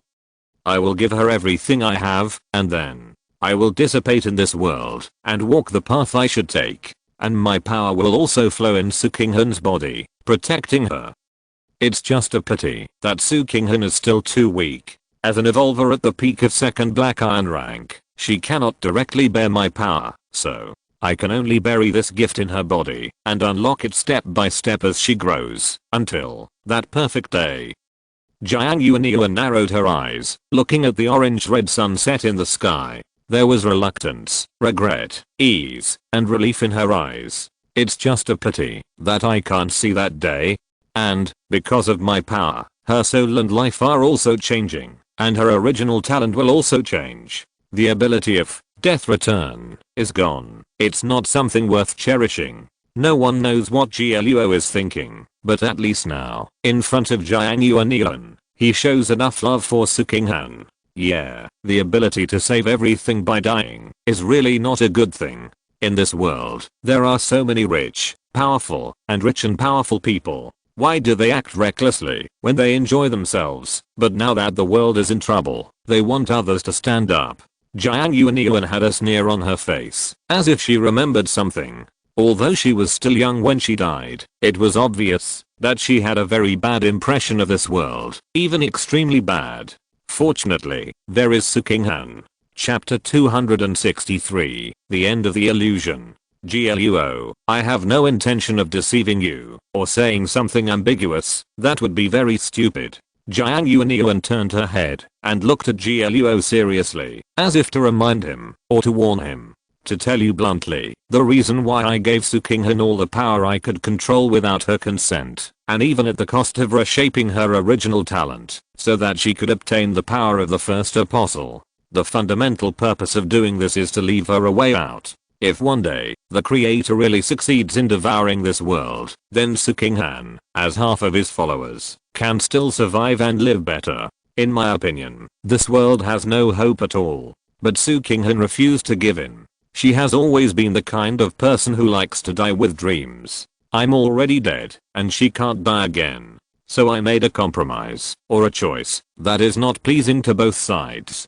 Jiang made the matter sound very simple, but the inner story was by no means as light as she showed. However, no matter what, Gluo had to admit that Jiang really cared about Sukinghan, and prepared a way out, and a future for her. No one knows the future of this world. As human beings, all we can do is probably just accompany it to die. Gluo can be regarded as the only person in the world who has seen the unknown existence on the zenith. He is tortured by this nightmare day and night, and the countdown to the approaching doomsday almost drives him crazy. After more than 3 years, Gluo has completely laid down. He doesn't even think about what the future will be like now. Let's take it one step at a time. Live first. This is more realistic than anything else. Had a good answer. Chatting with you is more fun than I thought, but it's a pity. Jiang raised her head with a regretful expression on her face. The sky was just dusk, and the cold night began to spread, like a huge mouth swallowing the world. It's coming, that idiot with a head full of hatred. You may not be able to defeat it now, so I suggest you go to the rooftop quickly, and get back your artifact pendant Cacutus. 7,000 fates. Gluo felt that Jiang presence was gradually fading. Knowing that time was running out, Gluo had to immediately ask Jiang about all the arrangements. Of course, you must not underestimate that little girl. I can feel a blessing on her. This blessing suppresses the power in her body, but at the same time, it also gives her unfathomable protection. What should I do? Go use heaven breaks the soil to show the blessing on her body, just like this past story, ushering in absolute heavenly punishment. I understand. Gluo did not agree to Jiang Yuan directly. If he wanted to solve the current situation, he had to discuss it with 7,000 fates. Jiang Yuan, thank you for everything you have done anyway. Gluo didn't know what Jiang Yuan was going to do, but his intuition told him that this was the first encounter between the two, and also a complete farewell. This girl who had experienced hardship and betrayal in her childhood would never come back after all. Her story would only remain in the memories of others forever, and there would be no new traces of her in this world. No need to do this. I just did it for Sukinghan. So, goodbye. It's time for me to take the last step. Jiang Yuan smiled and nodded to Gluo. She took a deep breath, looked at the magnificent coast with lingering eyes, and then waved gently to Gluo. So, the world was spinning. Gluo felt like he was thrown into a washing machine and stirred violently. When he opened his eyes again, he had returned to the rooftop of the school. Gluo, are you okay? How are you? Fortunately, I won't die for the time being. Gluo rubbed his head and got up from the ground. He took the pendant that housed Kikaniuan's soul in his hand and put it on his neck again. Gluo, it's getting dark too quickly. I feel the situation is not good. What should I do? The sky is broken and the earth is shattered. Do you know what it means? Gluo looked up and looked at the darkness that had swallowed up half of the city. The mud like black was constantly gathering and eventually turned into a hideous and ugly huge monster. Oh, are you sure you want to use that? You will be completely finished. I can feel that I'm super powerful and invincible now. Then, please come down. Gluo stretched out his hand and grasped the really red pendant. He took a few steps forward and fell straight down from the edge of the building. The sky is broken and the earth is shattered. Leave everything after that to me, please. Gluo felt like he was watching a cutscene.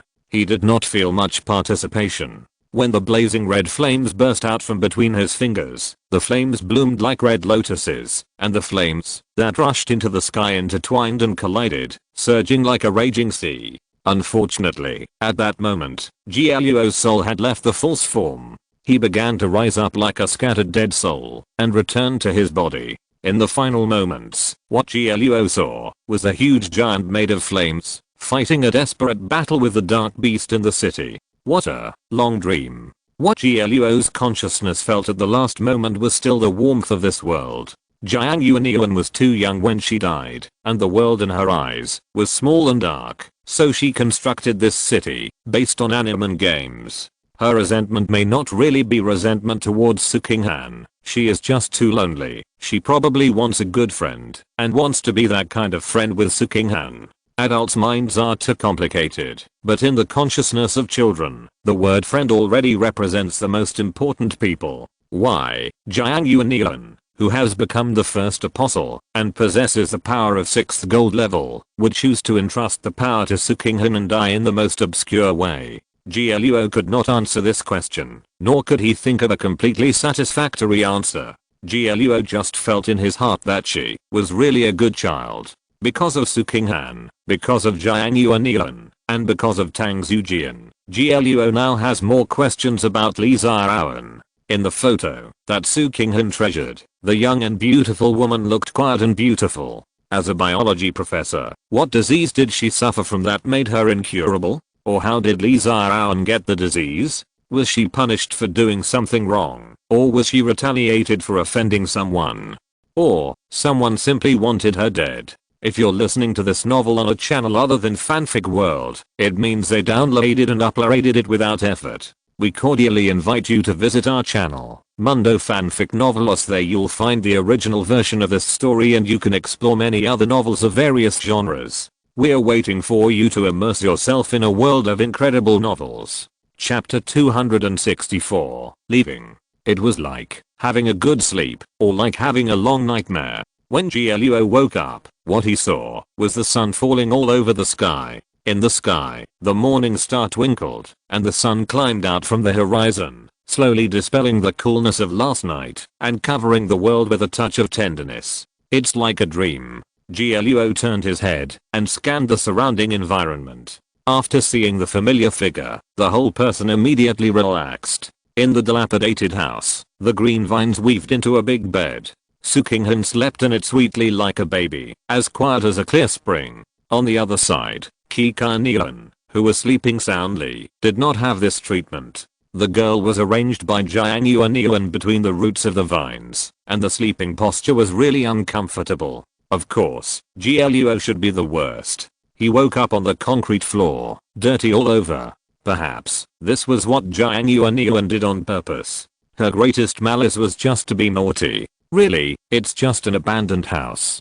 GLUO carefully looked around, and finally found out with some relief and some regret, that there was really nothing unusual here, just a desolate wilderness. I'm so hungry. Kikaneon, half asleep and half awake, hummed like a pig. She habitually wanted to rub her cheek on the pillow, but the touch was extremely scratchy. What's going on? Kikaneon opened her eyes hazily, looked around, and finally reacted. GLUO, are we out? Yes, thank goodness, we got out alive. GLUO smiled and spread his hands, indicating that he did nothing, and the real hero was Kikaneon herself. I feel a little pity. I didn't fight enough at that time. I really want to go back to sleep and have a dream again. Kikaneon can be said to love fighting. Now when she recalls the scene in the Wild Soul Illusion, she is still excited and happy. GLUO, who is this? What a beautiful lady. After Kikaneon got up from the ground, her perspective became higher, and she saw Sukinghan in the vine bed. When she saw Sukinghan, she was immediately shocked. She rushed up to touch her cheek, but was blocked by GLUO's push. What a joke. Who is Sukinghan? She is his designated wife. How can others touch her?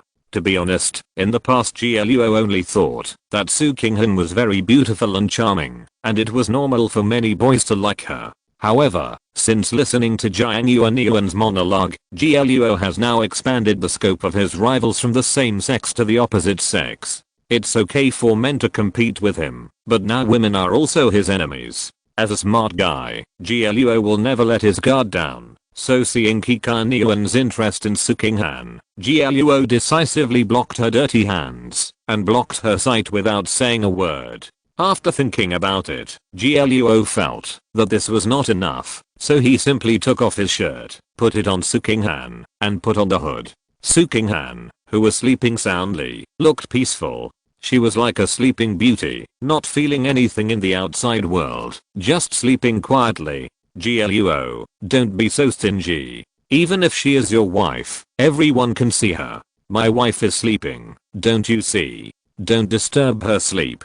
GLUO was also shameless. He took advantage of Sukinghan's deep sleep and directly arranged the title of wife here in Kikaneon. TSK, your ugly mind can only be realized in dreams. Kikaneon sneered at GLUO's words, but the girl was just joking and didn't really despise GLUO. Because no one can understand better than Kikaneon how much courage and determination it takes to willingly face the wild soul of the 6th gold level just to save people. Okay, GLUO, stop blocking me. I'm not interested in your wife. Let's go back. Okay. GLUO carefully picked up Sukinghan and let her head rest on his shoulder so that she could feel more comfortable. Be careful, don't fall while holding someone. Kikaneon muttered softly, picked up the spear on the ground, and walked down the stairs covered with burn marks. Without the strange mist and singing, no matter how you look at it, this abandoned orphanage that had experienced a fire looked very simple. Kikaneon walked in front, and GLUO followed her with Sukinghan in his arms, walking out of the orphanage. When he was about to leave, GLUO stopped and turned around to look. After all, GLUO didn't see any trace of Jiangyuan. The girl who was full of hope and hatred for this world died after all, and could never come back. GLUO, what's wrong? Kikaneon walked in front of GLUO. After walking a distance, she realized that GLUO had not caught up. She walked back a few steps and stopped to wait for GLUO. It's okay, just a little curious. GLUO nodded slightly and saluted to the empty courtyard. Then he adjusted the position of Sukinghan in his arms and turned around to catch up with Kikaanian. Kikaanian and Gluo were silent all the way. Gluo was still immersed in Jiang Yuanian's words and became more and more worried about the disaster that was about to happen. Compared with Gluo's sad face, Kikaanian was more relaxed. She should still be recalling the aftermath of the previous battle in her head and was satisfied with her performance. The two returned along the road they took last night. Everything was safe on the road. When they got in the car, Kikaanian thought that Gluo would put Sukinghan in the back seat and sit in the passenger seat. Who knows? Gluo ran to the back, chose to shrink to the edge, arranged Sukinghan properly, and used his thigh to block the pillow for her, warming her up. TSK, you're such a licker. Kikaanian was originally a very familiar person. After experiencing a life and death crisis with Gluo, she naturally regarded him as a friend. It was also because they were friends that Kikaanian liked to be sarcastic. Of course, Gluo didn't care. He only regarded Kikaanian's words as sour. What kind of international joke is this? With Sukinghan's appearance, ability, and personality, who wouldn't be tempted? But there's no way they can't do it. Although it's wrong, Gluo is actually quite proud. Sukinghan has such a proud personality, but he still couldn't help but show his affection for him. What is this? This is love. Gluo, where are you going now? Do you want to go to the hospital? Kikaanian obviously noticed the abnormality of Sukinghan's deep sleep. She doesn't know how to see a doctor, so she kindly reminded Gluo, no, let's go directly to my house. Gluo knew Sukinghan's condition, so he didn't do anything extra. Kikaanian nodded in the driving seat and started the car. Gluo, don't forget, we are companions of the World Salvation Association. Yeah, I remember. Chapter 265, Going Home. Although Gluo and Kikaanian had just met, they already had a deep tacit understanding. On the way back, they chatted about all kinds of interesting things, and no one mentioned each other's secrets. Gluo did not ask Kikaanian why she was not even an evolver, but could defeat a 6th gold level wild soul with half the power in the wild soul illusion, and who did she get the so-called blessing from, and how did she get it? Similarly, Kikaanian just accompanied Gluo to rescue Sukinghan, and she didn't ask a word about other things. Regarding Sukinghan, Jiang Yuanian, and Gluo, she just skipped them with the simplest smile, without any intention of exploring.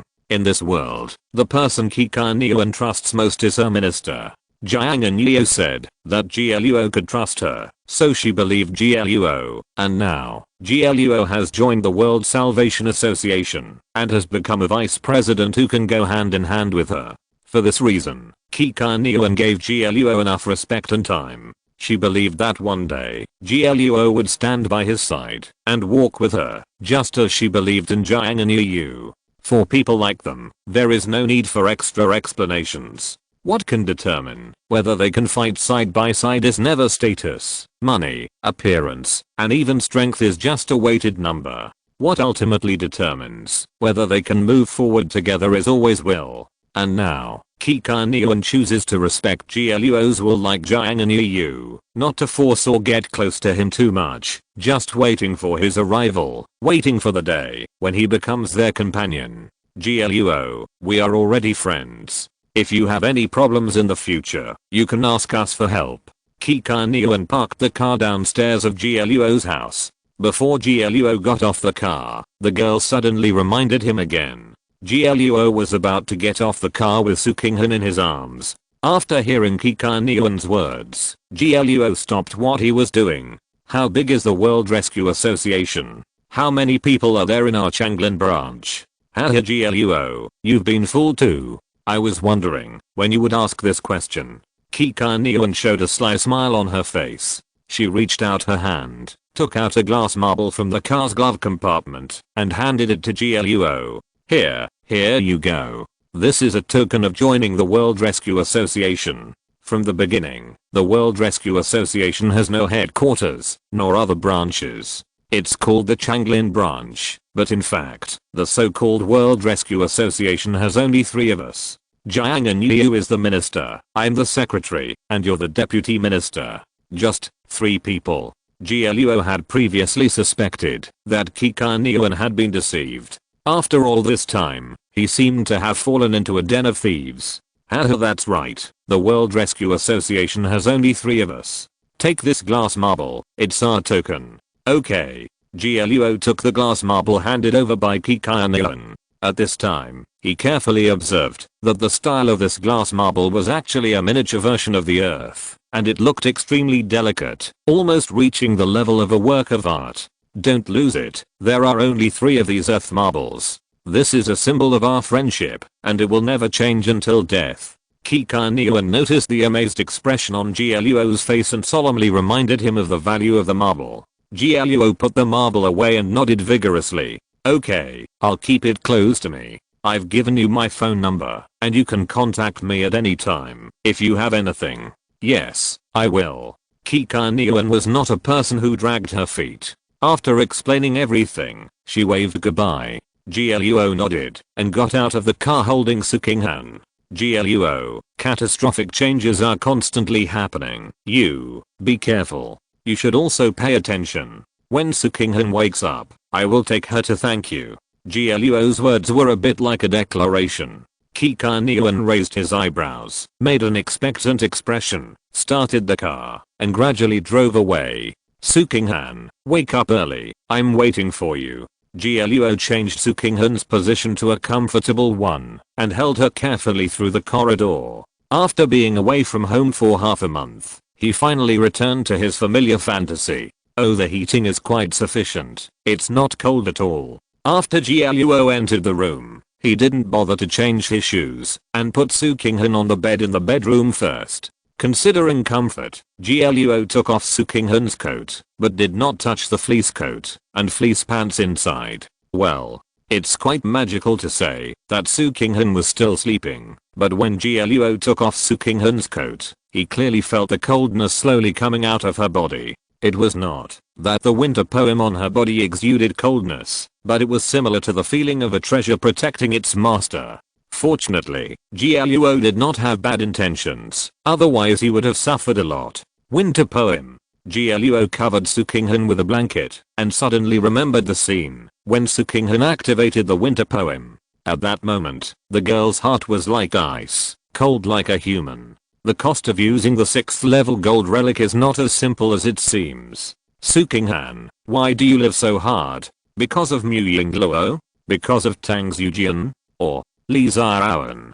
GLUO reached out to tidy up Sukinghan's hair, with mixed emotions in his heart. Although he could not fully understand Sukinghan, through Jiang Yuan and Sukinghan's previous performance, GLUO himself also vaguely had the answer. What can be confirmed is that the real core of the conflict between Sukinghan and Tang Xujian comes from a dead person, their common adoptive mother Li Zarawan. More than a decade ago, Li Zarawan was suffering from a terminal illness. In order to have a possibility of survival, she did everything she could, and even froze herself completely. What Li Zarawan hoped for might be a way to heal her in the future, that is, now when there are so many source forces and evolvers. Or in other words, a way to revive her. At first, Sukinghan certainly did not object, but later, Tang Xujian must have done something that led to the breakup between Sukinghan and him. The biggest possibility is probably the girl named Mu Yingluo.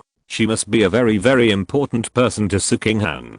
Everything Sukinghan is doing now is to save her. GLUO suspected that Mu Yingluo, who was someone that Tang Xujian valued so much, must be an important foundation for Li Zarawan's resurrection. This absolute gap in concepts turned them from brothers and sisters in morality into mortal enemies. Li Zarawan must be a very powerful person to be able to cultivate someone like Tang Xujian. But why can't I find any information about her on the internet? Not even a photo? Chapter 266. New plan. These things have happened for a long time. I guess no one can ask anything except the parties involved. GLUO thought for a long time, but he couldn't come up with any clues. He gave up and prepared to go to the living room to change clothes. However, when GLUO moved the pillow for Sukinghan, he suddenly found a letter under the pillow. GLUO thought it was a threatening letter, and all kinds of frightening thoughts suddenly appeared in his mind. But fortunately, when GLUO turned over the letter, he saw Su King-hun's signature on the front, and his worries disappeared instantly. There was a simple date on the envelope, and GLUO easily judged that this was a letter left before going to the auction. The envelope was not sealed, and GLUO took out a thin piece of paper with a bank card inside. Su King-hun seemed to be in a hurry when writing the letter, and the handwriting looked a little messy, but the girl's beautiful handwriting was still very pleasing to the eye. The letter was not long. Although GLUO read it word by word, he finished reading the signature in less than a minute. There was no reluctance, nor was there any sentimentality. Su King-hun's letter was filled with stiff official business. The bank card she left for GLUO had a full 5 million in it. This was her compensation. Su King-hun, that's really nice. GLUO felt strange when he read the letter, but after removing these trivial emotions, GLUO had to admit that Su King-hun was really nice. Good guy. He didn't do anything desperate, and Su King-hun's simple compensation made him drop the money that an ordinary person couldn't earn in his lifetime. Sure enough, the saying goes well, women will affect the speed of my sword drawing, but rich women won't. Rich women will only buy me better swords. The ability of death return is good. Making money is like eating and drinking soup. Although Su King-hun has never shown her financial strength in front of GLUO, just looking at the hot weapons in her inventory, you know that her small treasury is absolutely unfathomable. I'm hooking up with a rich man. GLUO has passed his stubborn teenage years. He doesn't want to worry about money now. Who wants to kneel down to earn money when they can lie down and rest? In this world, what other jobs are more promising than working for Su King-hun? GLUO laughed as he spoke. He put Su King-hun's letter back into the envelope and put the bank card in his pocket. This time, the meeting with Jiang and Yu gave GLUO a huge warning and reminder. Before, GLUO wanted to set up a jack of all trades. The main purpose was to collect intelligence. As for solving mutations, he just mixed it up. But now, the direction of GLUO's thinking has changed a little bit. Before, GLUO considered pretending to be a pig and eating a tiger, trying to hide his existence as much as possible, and developing secretly and surviving as long as he could. But now, all the known information of GLUO is on the table, but he finds that he has no choice at all. According to Jiang Yuan's last hint, the reason why the source power of this world has revived and the evolvers and wild beasts have appeared is essentially to deal with the prying outside the sky. To this day, the appearance of wild souls has become more and more frequent. Even after Jiang Yuan, the first apostle, other apostles with the potential to destroy the world will fall to the ground one after another. Think about it, if the existence outside the sky can pollute the souls of the dead and transform them into wild souls, then what humans have to face is almost the same as the undead disaster. Every dead human will become a new enemy. The fewer humans die, the more wild souls there are, while the number of wild souls increases with the death of humans, and eventually increases exponentially, until humans are completely crushed. If there are no apostles, the threat of wild souls is nothing more than preying on humans, making all kinds of strange stories more and more intense, but their low thinking ability has become an opportunity to easily eliminate them. However, once an apostle commands the wild souls, the root of their rank crushing is enough to make all the wild souls surrender and form the most terrifying army. No need for logistics, no need for rewards, no need for worries. When the wild souls see humans, they are plates of beautiful dishes, the kind that they will eat even if they die. In this case, GLUO has two choices. One is to tell the National Security Bureau 19 what he knows and let them handle it. But in this way, GLUO must explain the source of these news, and all the secrets on him will be exposed. Not to mention the bug level ability of return date. If crossing Yan's existence is exposed, GLUO can be sentenced to death directly. The second method is to destroy the apostle immediately, when it is just born. In this world, only GLUO knows the horror of the apostle. Others may not care, but GLUO cannot. Even for himself, he can't sit and wait for death. The end of the world is coming. The giant pupil on the top of the sky is spying on the world, and the knocking of its claws is enough to chisel open the barrier of the world, allowing its godlike power to descend on the earth. But humans are still dreaming of sleeping peacefully. Ordinary people are busy running around in the city, and all their value is squeezed out for food and shelter. The evolvers are obsessed with their own power, and their personalities are distorted into various ugly appearances by desire. Others can do whatever they want, but GLUO can't. All the humans in this world are on a ship. If the cabin leaks, the whole ship will sink, and GLUO will die. But if you ask GLUO to spread the news of the ship leaking, he will never do it. The first bird to stick its head out will be shot. If he does this kind of thing, he will either be regarded as a prophet or be killed as a charlatan. Anyway, there will be no good end. All GLUO can do is to secretly scoop out the leaking water in the cabin and pour it back into the sea without anyone noticing. This may be a drop in the bucket, but GLUO can only delay the arrival of the end of the world. Others will always find the signs of the end of the world, and they can't keep dreaming. In order to do this, GLUO must have enough eyes and ears, and the information channels must be at least good enough. At the same time, maintain a good relationship with the official, and it is best to become a cooperative unit of the 19th Bureau of the National Security. GLUO now really has a clue about this.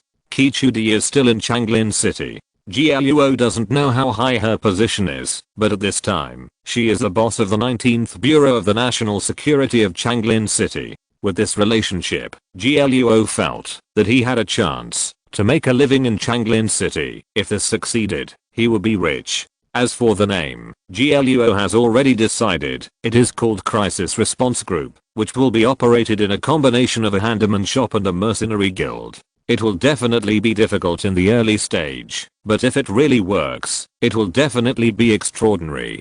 Before, GLUO pulled Tang Ruoxi and a few others together, actually just planning to make a small move, investing 200,000 to add a disguise for himself. But now, GLUO decided to invest 2 million directly and make a big news. Chapter 267. Big head delivered to the door. 2 million is not a lot of money, but as long as I have the relationship with Kichudi, it will be better than 20 million. GLUO was thinking about the beautiful future and was already grinning, but fortunately, he calmed down quickly. After settling Sukinghan, he also began to change clothes. He hadn't been home for nearly half a month, and there was a lot of dust in the house. GLUO changed his clothes and cleaned everything. It was already noon. Cooking. There is nothing at home. GLUO didn't find out that the ingredients had been used up until he opened the refrigerator. The remaining things had been stored for too long and were not edible at all. Order takeout or go out to buy groceries? GLUO was a little entangled in his heart. Ordering takeout is of course the easiest, but he would have to go out to buy it sooner or later, and there was no point in delaying. But if he went to buy groceries right away, Sukinghan would have no one to take care of her. Although she looked like she was sleeping soundly and didn't seem to need to be fed, GLUO was always a little worried about her. Oh, forget it. Let's order takeout. GLUO finally admitted helplessly that laziness defeated him. He was holding his mobile phone and was about to choose lunch, but he didn't expect that there was a knock on the door. I haven't ordered takeout yet. GLUO usually walks alone, and he never thought that anyone would come to see him. GLUO even lowered his head to look at his mobile phone to confirm that he didn't order takeout. GLUO, open the door, I'm here.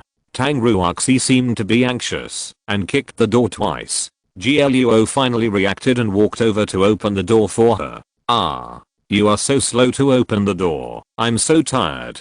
Tang Ruoxi's hands were full of plastic bags, which contained various vegetables and meats, and even a big pig's head. Is it heavy? GLUO reached out and took the things in Tang Ruoxi's hand, weighed them carefully, and felt that this weight was almost nothing for an evolver. It's so heavy. Tang Ruoxi dragged out a long tone and glared at GLUO fiercely, obviously very dissatisfied with his straight male cancer answer. GLUO smiled embarrassedly and put all the things in the house.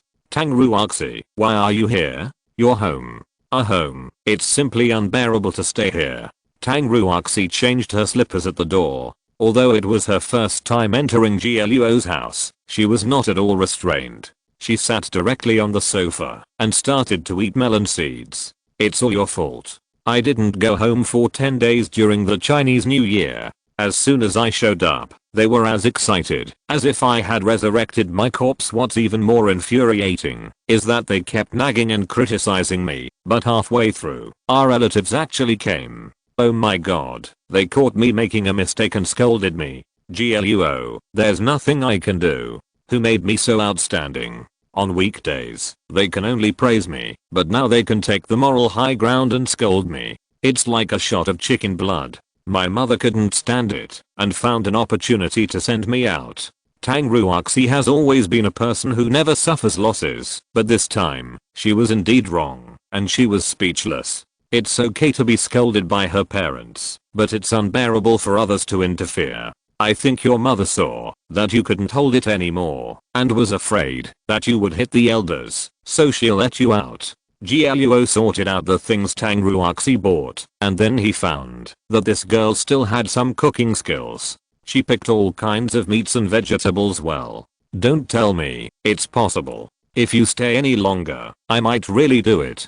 Tang Ruoxi leaned lazily on the sofa. She looked at GLUO checking the things she bought, feeling a little unhappy. GLUO, you still don't believe me. I can cook a little bit after all. I always buy expensive things. How can it be bad? Okay. GLUO finally understood what was going on and silently took back the compliments he had given Tang Ruoxi before.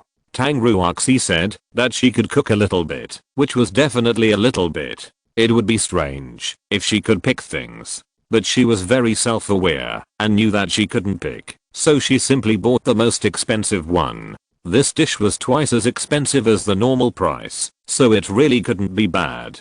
GLUO, don't look at me like that. I bought that pig's head specially for you. Tang Ruoxi spit out the melon seed shells, took the remote control, and turned on the TV, deliberately turning the volume down. As far as I know, the custom in some places is to eat pig heads in the first month of the lunar year. I don't know if you have it, so I bought it for you. We don't have this one. GLUO looked through the pig head and thought about how to cook it. Generally speaking, the pig head needs to be steamed for a long time. It's not suitable to cook it at noon. Let's do it in the evening. Tang Ruoxi used the remote control to adjust several programs and finally chose a channel playing cartoons. She turned her head and looked at GLUO holding the pig head in a daze, thinking that he didn't like to eat it. GLUO, if you don't want to cook the pig head, just give it to your neighbors, just as a New Year's greeting. No, I'm thinking about how to make it. Besides, giving pig heads on New Year's Day, this is really inappropriate. GLUO checked the ingredients and basically had a menu. He put down the pig head and wiped his hands with a tissue. What's inappropriate? Why can't we give pig heads on New Year's Day? Is there a reason? Tang Ruoxi was quite curious about this, or maybe girls of her age liked this kind of unclear custom, which felt quite exciting. It depends on the place. In some places, people think that giving a pig's head during the Chinese New Year is like giving a funeral gift, as if they wish someone to die. In some places, a pig's head is given to the matchmaker to thank him for his matchmaking. Also, in the early years, it was not easy for every family to celebrate the Chinese New Year, and a pig's head was already a valuable gift from a son-in-law to his father-in-law. GLUO felt hungry, so he didn't waste too much time. After explaining to Tang Ruoxi, he carried the things to the kitchen. GLUO originally thought that Tang Ruoxi would watch TV in the living room, but he didn't expect that she would follow him into the kitchen. Why don't you watch TV? You are a guest. How can I ask you to do something during the Chinese New Year? What's there to watch on TV? Cartoons have to be rated, which is really wise. Besides, I'm now your employee. How dare I let the big boss do it? Tang Ruoxi was wearing a fox mask, so GLUO couldn't see her expression, but judging from her breath, GLUO felt that Tang Ruoxi was in a good mood. Tang Ruoxi, I want to increase investment in our company. GLUO is an old pie in the sky. He did not directly tell his plan, but directly proposed to increase his investment. When Tang Ruoxi heard that GLUO wanted to invest 2 million, the look in his eyes was not right. GLUO, did you rob a bank? I saw you were still poor before. How come you suddenly turned from an old hen into a duck, and the duck turned into a phoenix? Pa, pa, pa. You are the one who robbed the bank, and your metaphor is like snatching bamboo shoots. Aren't you afraid that the giant panda will starve to death because of you? Chapter 268, Crisis Response Group. Hahaha great. GLUO, you're good at making jokes and supporting roles. You can make your debut right here. Tang Ruoxi was amused by GLUO's expression. The girl put down her hands that were picking vegetables and laughed until tears came out. GLUO rolled his eyes at her and waited until she finished laughing before speaking. Tang Ruoxi, stop laughing. I want to discuss business with you. When the company is established, I'll give you 10% and Zuyi and Kao Jianian 5% each. How about that? Sure, 200,000 for free. If I don't want it, I'm not a fool. Although Tang Ruoxi said that she wanted it for free, her eyes looked at GLUO with a strong sense of scrutiny. She was almost saying it directly. What on earth do you want to do by giving us such a large sum of money? It's like this, Tang Ruoxi, something happened before. I met two people. The name of their club is World Saving Association. After all, they helped me, and I can't have the same name as them.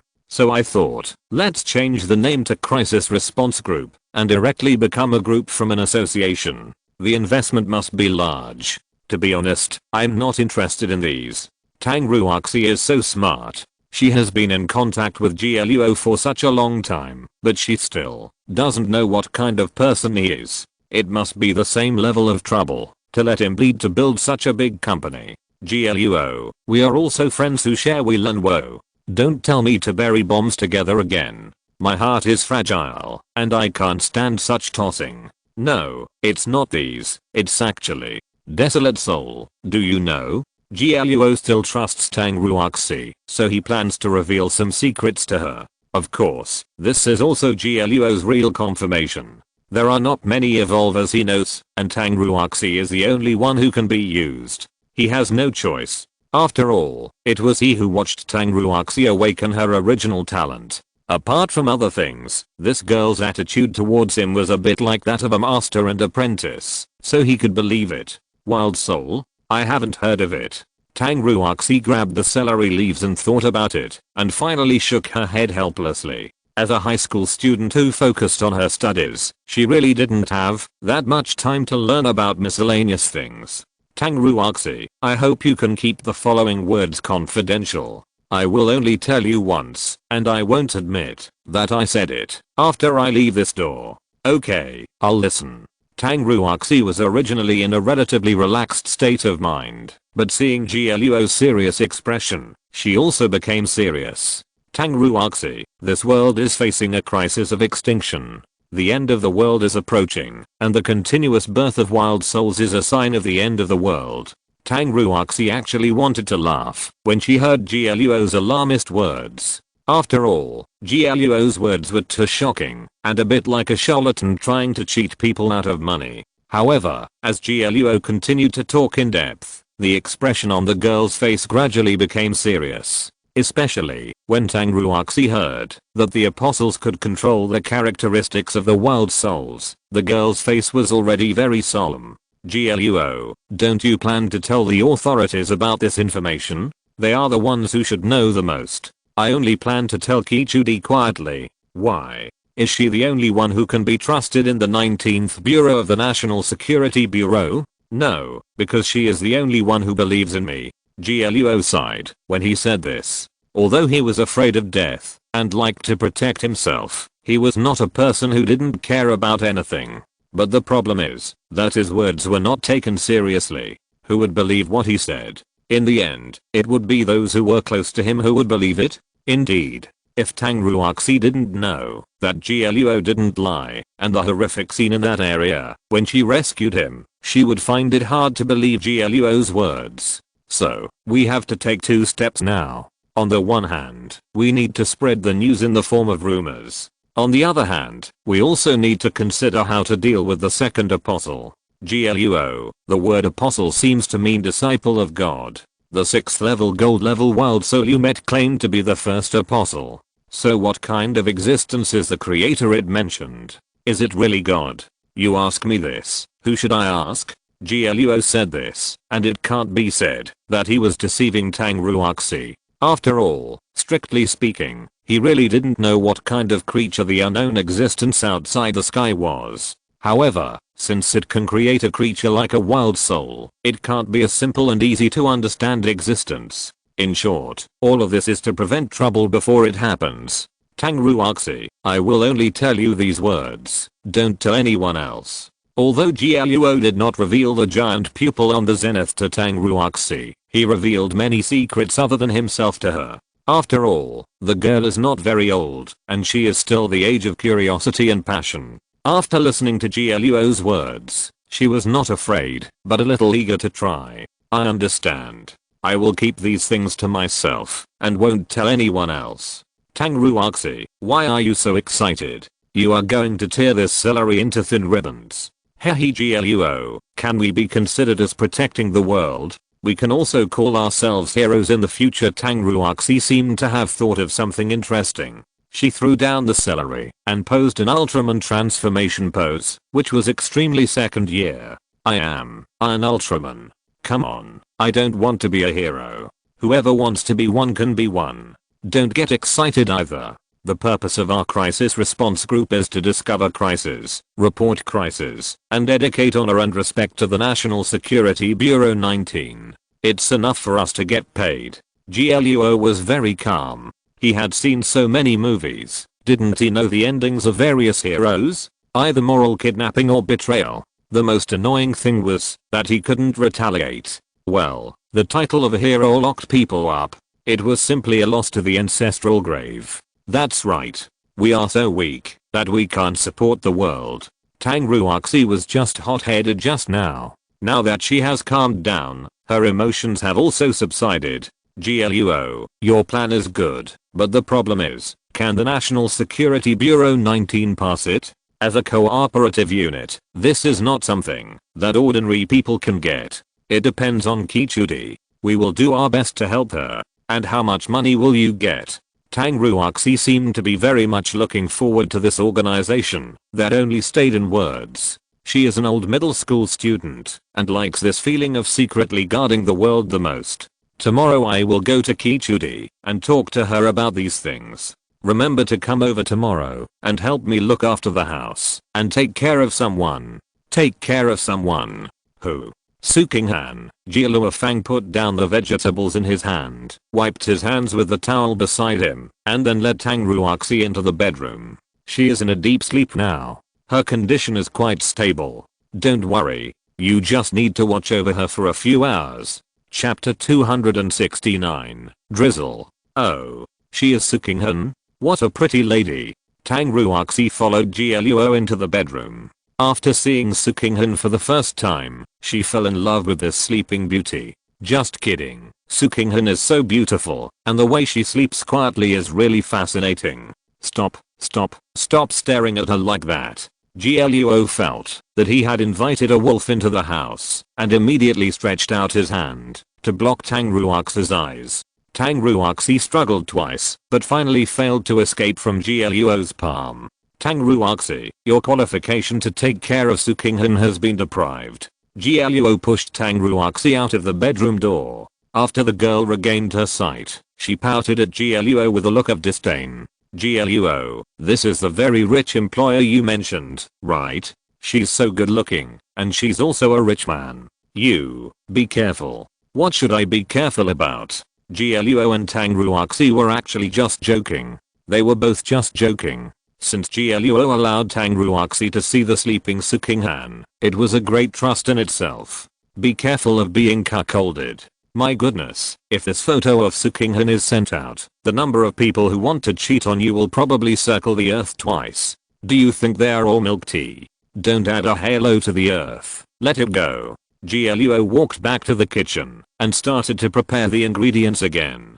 Tang Ruoxi pouted and stood beside him. Although she was nominally helping, she was actually making trouble. Let the celery go. Don't tear it. You're spinning it over there? Luo also knew that Tang Ruoxi was throwing a tantrum, but he didn't know what the girl was throwing a tantrum about, so he could only try to persuade her.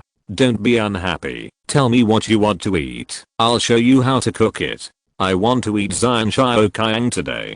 Tang Ruoxi's previous impression on Gluo was that she was actually a more serious girl, not the kind of willful person. Unfortunately, now, I don't know if Gluo has offended her, or if her relatives still make her unhappy. Anyway, she just wants to throw a tantrum and roll around. I've heard of Buddha jumping over the wall, but I haven't heard of Xianxiaoqiang. That's not easy. Just use the search software to check it out. Tang Ruoxi didn't know if she had been waiting for Gluo to say this. Anyway, she went to the living room, took Gluo's phone, and went into the kitchen. Good guy, I have to find my phone, wherever I put it. Have you been up to no good intentions for a long time? How is that possible? I'm just good at finding things. Tang Ruoxi was wearing a mask. Anyway, Gluo didn't know what her expression was, but the girl's rolling eyes were obviously up to no good intentions. Okay, I'll make it for you. Gluo couldn't get Tang Ruoxi to do it, so he just went along with her.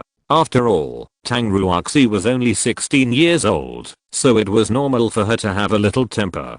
Gluo could tolerate it anyway. If you were the boss, you would definitely be more attentive to your only employee than Gluo. As the saying goes, you can find a girlfriend whenever you want, but a good and suitable employee, tool man, needs to be run in and examined. Ingredients for Xianxiaoqiang: 4 portions of ham, 3 portions of crab, 3 portions of shrimp, 3 portions of matsutake. What is this? Isn't this food for the game? You said, you make whatever I want to eat. If you don't keep your word, you. Tang Ruoxi made a huge fake smile, and her voice was completely a cold snort.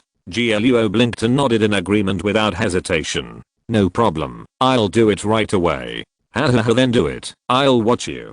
Tang Ruoxi was amused by Gluo's funny look. She stopped pretending to be emotional, but moved a stool from the living room, moved it to the kitchen and sat down, pretending to be watching. Okay, then you just watch. Gluo was already hungry, and after a long fight with Tang Ruoxi, he was even hungrier. He simply took out the ham that Tang Ruoxi bought, cut a slice, and ate it in 2 or 3 bites. Tang Ruoxi, where did you buy this ham? It tastes good. The supermarket over there from my house. I'll tell you the address. When Tang Ruoxi saw Gluo eating the ham, she immediately became greedy. She jumped over, snatched the ham and kitchen knife from Gluo's hand, and moved the small cutting board. In the name of helping Gluo cut the ham, she started eating while cutting. Well, it tastes really good. This ham can be fried with seafood. Gluo ate another large piece of ham and stopped eating. He picked up the celery that Tang Ruoxi had tortured before, and began to process it carefully. Perhaps it was a habit left over from when he was a chef. When Gluo was concentrating on cooking, he always kept silent and put all his attention on cooking. Tang Ruoxi was different. She had practiced martial arts for many years and had great skills, but she was not familiar with kitchen knives. After cutting several ugly slices of ham, the girl finally mastered the general technique and cut it to be barely acceptable. By the time the whole ham was cut, Tang Ruoxi had already eaten the first few ugly slices of ham, and then picked and chose, found a few that she didn't like, and stuffed them into her mouth together. Gluo, this ham is really delicious. Why don't we make Xianxiaoqiang and just stir fry some ham and shrimp? Gluo? Tang Ruoxi thought Gluo was ignoring her on purpose, but when the girl looked up, she realized that Gluo was so serious when cooking that he didn't hear her at all. It looks like it's done properly. Tang Ruoxi chewed the ham in her mouth and spoke a little unclearly. When she swallowed the ham, the girl had actually gotten used to keeping her eyes on Gluo and didn't move away. When Gluo was cooking seriously, he was really a little handsome. Tired, Tang Ruoxi pushed the chopping board full of ham slices forward, threw away the kitchen knife in her hand, spread her greasy hands, looked at Gluo's busy figure, and for a moment she didn't want to talk. Because Gluo was used to living alone, he was really busy and completely forgot about Tang Ruoxi beside him. He probably finished processing the live shrimps that Tang Ruoxi bought, and then he had time to stretch. Gluo, is Su Qinghan your girlfriend? Ah. No. GLUO had completely forgotten about Tang Ruox's existence. At this moment, he suddenly heard someone's voice and answered the truth reflexively. After he finished speaking, GLUO regretted it a little. Just kidding. The only time he could brag openly was now. When Su Qinghan woke up, he would not dare to announce this to the public. Ha ha ha. So you are a bootlicker. I thought so. What bootlicker? It's called sincerity. GLUO was very unhappy that Tang Ruoxi had revealed his situation, so he picked up a washed small tomato and threw it into Tang Ruoxi's laughing mouth. Goo. Lu. Tang Ruoxi was still laughing, but she bit the tomato hard, and the sour water of the tomato instantly burst in her mouth, and the girl's face wrinkled. GLUO. You are dead really? I think so too. Chapter 270. All suffering. The whole sunny afternoon passed slowly in the noise of GLUO and Tang Ruoxi. When the two of them finished cooking and eating, it was already past 3 in the afternoon. After 1:30, the weather suddenly took a sharp turn for the worse. It started to drizzle in the sunny sky. Looking out through the window, the whole city was drenched in rain and looked dejected. The TV was on in the living room, but the volume was very low. The screen was a cartoon with a pair of animals as the protagonists. They were obviously fighting each other, but in the blink of an eye, they became friends after a verbal battle. Tang Ruox's GLUO sat on the sofa. The girl kicked off her slippers and stepped on the sofa with her feet in socks, looking like a lazy kitten. GLUO, you are under a lot of pressure. Although Tang Ruox's eyes were watching the TV, her mind was not on it at all. She was fiddling with the TV remote control in her hand, and her conversation with GLUO was extremely abrupt. Pressure? What pressure? GLUO was eating melon seeds. He was lying on the sofa. His mind was completely empty, and he didn't think about anything at all. The pressure of survival, the pressure of life. It's quite uncomfortable. A little bit. GLUO wanted to answer that he didn't have any pressure at all, but for some reason, the words on his lips could not be said. Are you kidding? Of course he has pressure. A lot of pressure. The first time he fought with other evolvers, he was almost beaten to death. Then he borrowed the power of crossing Yan to turn the situation around, but it attracted the attention of the world-destroying monster. How could he not have pressure in his heart? Later, a man named Ziyuan called, and GLUO ran there, and met Kikan Yuan and Jiang and Yu. Then he ran to the wilderness, and entered a realm of the 6th gold level wild soul. If it weren't for Su Qinghan's face, GLUO would have been gone long ago. And now, although Su Qinghan has been rescued, she has been sleeping, and Jiang Yuan is not sure when she will wake up. If she sleeps for a few years, what can GLUO do? The prying outside the sky, the threat of the apostle is always there, and the human side is also in crisis. If there is a slight mistake, it will be a game of losing everything. Tang Ruoxi asked GLUO if he was under pressure. Not only was he under pressure, but he was also going to be crushed to death. GLUO just didn't want to think about it now. What could he do? As a man, he had to bear it. A little bit, but it's okay. You call it okay? Look at your expression. You're about to cry. You're about to cry. I'm worried about the country and the people. GLUO certainly wasn't going to cry. He was just worried about the future. Tang Ruoxi looked at his cheek and giggled, like a happy little hen. GLUO, you've done very well. Just try your best. After Tang Ruoxi finished laughing, her voice became softer. During the days she had been in contact with GLUO, she had also understood GLUO a lot. In his eyes, GLUO always made things too difficult for himself. By the way, GLUO, let me read you some golden sentences I collected recently. They're very useful. Tang Ruoxi took out her mobile phone, clicked on the album for a long time, found a bunch of hanging pictures, and began to read them. The reason why you are unhappy and continue to live a life of idleness and waiting for death is probably that you are always intermittently full of ambition, unable to tolerate the current situation, and unable to change it. You can be as lazy as a pig, but you can't be as lazy as a pig and feel at ease. Tang Ruoxi, what do you mean? What you said does make sense. But why do I feel like you are insulting me? Hahaha. There is also this sentence. Lonely people are really pitiful. When others care about them a little, they think it is love, but in the end they find out that they are just a passerby. Maybe that is enough. That feeling really makes people feel warm. Stop, stop, stop. Don't read it. You feel insulted. I admitted that I was lonely in the past, but now I'm different. Really? Then listen to this sentence. Before, I thought others respected me. It was because I was excellent. Later, I realized that others respect me because they are excellent. Tang Ruoxi read this sentence with emotion. As an excellent female high school student, she undoubtedly respects others. This sentence perfectly fits her personality and character. Tang Ruoxi likes it very much.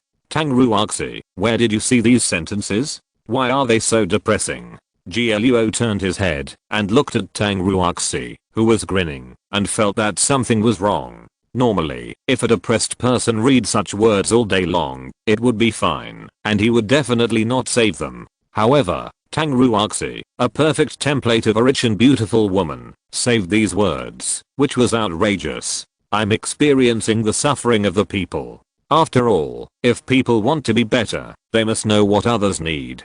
Tang Ruoxi is obviously not a person who will change herself for others, but what she said now is so convincing that Gluo's brows twisted up. Why is this so irritating to hear? Betrayals. No, this is probably disgusting. Tang Ruoxi, I think you deserve a beating. Ah, you're so fast-forwarded. Shouldn't I make you speechless, blush, and finally get angry and resort to violence? Tang Ruoxi immediately became cowardly when she saw Gluo move. She pulled the cushion next to her and pretended to resist to the end. You use the idiom well, but you must be punished. Gluo made a decisive move and poked Tang Ruoxi's side with his index finger. Tang Ruoxi was a little out of breath, but she still wanted to laugh, and her expression twisted. Surrender. Surrender. I admit my mistake. I thought you were so brave. Gluo knew that Tang Ruoxi wanted to make herself laugh to make herself feel better. The mind of a young girl is always very delicate. She just didn't know what to do. Don't worry, I can still hold on. If the sky falls, there will always be someone taller to hold it up. Don't look at me pretending to hold up the sky now. In fact, if I meet someone taller than me, I will immediately find a place to hide. If you can really be so heartless, it will be really good. Tang Ruoxi hugged the sofa cushion and combed her hair with her hands, the expression on her face, hidden behind the mask. When Gluo first met Tang Ruoxi, she still had 2 ponytails, but since she awakened the original talent and became an evolver, Tang Ruoxi's hairstyle has become a single ponytail, long, smooth, and beautiful. Yes, I will definitely be able to do it when the time comes. That's good. Tang Ruoxi nodded, as if she was looking forward to Gluo's performance at that time. At this time, the drizzle outside suddenly became heavy, and the sound of raindrops hitting the window was a bit messy. Gluo and Tang Ruoxi sat on the sofa and suddenly fell silent. The conversation that afternoon ended here. If you're listening to this novel on a channel other than Fanfic World, it means they downloaded and uploaded it without effort. We cordially invite you to visit our channel, Mundo Fanfic Novelos. There you'll find the original version of this story and you can explore many other novels of various genres. We're waiting for you to immerse yourself in a world of incredible novels. Chapter 271, Kichuda's Persistence. 10:28 on February 10th, 3006. Early spring has not yet arrived, but the weather in Changlin City has warmed up, and even the occasional precipitation has turned into sleet. Although the cold wind of winter has passed, the damp and cold air makes Gluo very uncomfortable. He sits in the pavilion in the park, and his sitting posture looks a little silly. There seems to be something stuffed in the chest of his coat, which is bulging. Gluo, how long have you been waiting? Kichudi walked over from the cobblestone path. The girl obviously didn't sleep well, because she had to deal with many things these days, but in front of Gluo, she still maintained enough enthusiasm. No, I just got here too. Just got here. Kichudi dragged out a tone, as if teasing Gluo's lie that would be exposed at the slightest touch. Gluo, I haven't seen you for a few years. You can really talk now. You are really different from the past. In the past, you always said you had been waiting for a long time. You have to grow up. Gluo unzipped his coat and took out 2 cups of gentle milk tea. He handed one cup to Kichudi and held the other cup in his hand. GLUO, you have really changed a lot. In the past, you never drank milk tea. Kichudi held the milk tea bought by GLUO in her hands, feeling the warmth, and couldn't help showing a comfortable smile on her face. Many years ago, she liked to drink milk tea very much. Now think about it, the milk tea at that time was full of flavors and the like. Drinking too much would make your tongue sour and astringent. It was not really delicious. However, the junior high school girls at that time all liked that taste, and she never got tired of drinking it. GLUO didn't like it, and always advised her not to drink it, because it was bad for her health. However, Kichudi always used perverse logic to make GLUO give in. Every day after school, if GLUO came to pick her up, he would always buy her a cup of milk tea. Although she knew that GLUO didn't like milk tea, whenever Kichudi was drinking milk tea, she would always force GLUO to take a sip. Seeing his unwilling look, she felt like she was winning something. Of course, there was also some frustration in the feelings of a young girl, and this was her boldest and most presumptuous behavior back then. At that time, she had long been accustomed to GLUO's existence. She couldn't imagine GLUO leaving her at all. She would occasionally dream of the future with GLUO, the two of them getting married and living a warm and noisy life. Unfortunately, all that was destroyed by her own hands. It was completely unrecognizable and messy. GLUO, do you want to go back to the past? GLUO put a straw in the milk tea in his hand. He looked at Kichudi's expression of reminiscence and didn't expect that she would ask this question. Maybe I do. Why is it probably? If you want to, you want to. If you don't want to, you don't want to. Kichudi used a straw to poke the seal of the milk tea and took a sip absent-mindedly. The taste of creamer made her frown, but she didn't care about it. Instead, she stared at GLUO seriously, waiting for his explanation. Because an answer that is too affirmative will make me feel that I'm a failure now. GLUO zipped up his coat, avoided Kichudi's sight, and looked at the pine forest with moist needles outside the pavilion. Over the years, of course, I have many regrets and remorse. I also want to go back to the past, change everything, and become a person without regrets. But, going back to the past means saying goodbye to my current life, and losing everything I already have. This itself cannot be said to be perfect.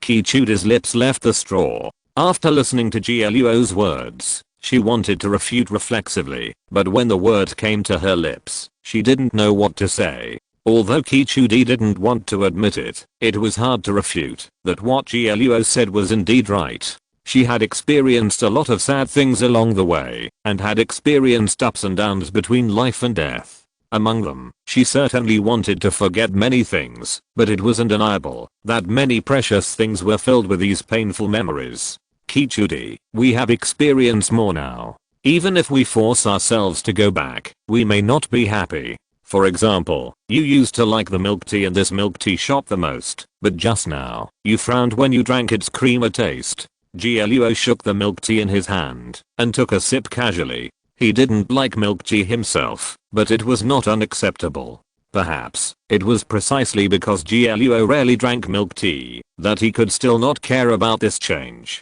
And Kichudi, because of so many years of affluent life, she was obviously accustomed to the taste of pure milk tea, and now this kind of creamer blended product has made her feel difficult to swallow. Kichudi, don't refute it first. Think about it carefully. The simplest truth is that, even if you go back now, you can't drink the milk tea you loved the most. Isn't this also a loss? If you change the past, what does it matter if you lose it? Kichudi waved her hand in a bored manner, as if she didn't want to continue talking about this topic. She was certainly not convinced by GLUO. She just felt that it was really stupid for the two of them to sit together and talk about this useless thing. In any case, GLUO couldn't change her mind. Kichudi felt very clearly that GLUO wanted to change her mind, let her completely let go of the past, and start a new life. But how could she forget? How to let go? He couldn't convince her, couldn't change him, just as she couldn't make him change his mind now. Things that have already taken shape are the most difficult to change. A broken mirror will always have cracks, even if it is put together again. However, Kichudi didn't want to give in, nor was she willing to give in. In her heart, GLUO had become a demon. She couldn't give up on him, just as she couldn't escape death. GLUO, let's talk business. You asked me out, not to talk about these things, right? Have you heard of the World Rescue Association? GLUO asked Kichudi to come over, of course, for his upcoming career, but seeing Kichudi's current mood, he was embarrassed to get to the point right away, so he simply asked some off-topic questions. World Rescue Association, how did you know about it? Kichudi's reaction at this time was greater than GLUO had imagined. The girl frowned, thought for a moment, and did not answer GLUO directly. I met them through a friend's introduction. Their temperaments were quite compatible, so I joined them. What position? Kichudi obviously knew about Jiang and Yu. Obviously, the World Rescue Association had a very ridiculous name, but Kichudi asked GLUO's position very seriously. Vice President. There are only 3 people in total, the President Jiang and Yu, the Secretary Kika Nian, and me, the Vice President. Did Jiang and Yu ask you anything? Chapter 272. Watching the riverbank in the night rain. No. Let me take care of Kika Nian. Does that count? GLUO really didn't expect Kichudi to be so serious about a trivial matter that was originally a diversion. Vice President? What on earth does that person want to do? Kichudi didn't relax because of GLUO's words. Instead, her expression became more gloomy, as if she felt threatened. Kichudi, do you know Jiang and Yu? GLUO was actually quite curious about Jiang and Yu. She was leading an apprentice alone, and she was a bit domineering in Changlin City. It was impossible that she had no connection with the official National Security Bureau 19. Of course I know her. When I first joined the National Security Bureau 19, I once interned under her. You hate her? GLUO looked at Kichudi's attitude and naturally thought that the two had a conflict, but unexpectedly, Kichudi directly shook her head and denied it. There is no conflict between her and me. It's just that, when I was interning under her, she took good care of me. Kichudi seemed to be organizing her words, wondering whether she should explain the whole thing to GLUO. After a long while, she started talking about the past. The name Jiang and Yu is a well-known existence in our National Security Bureau 19. What she represents is the unsurpassed peak. All the tasks assigned to her have been completed perfectly without failure or omission.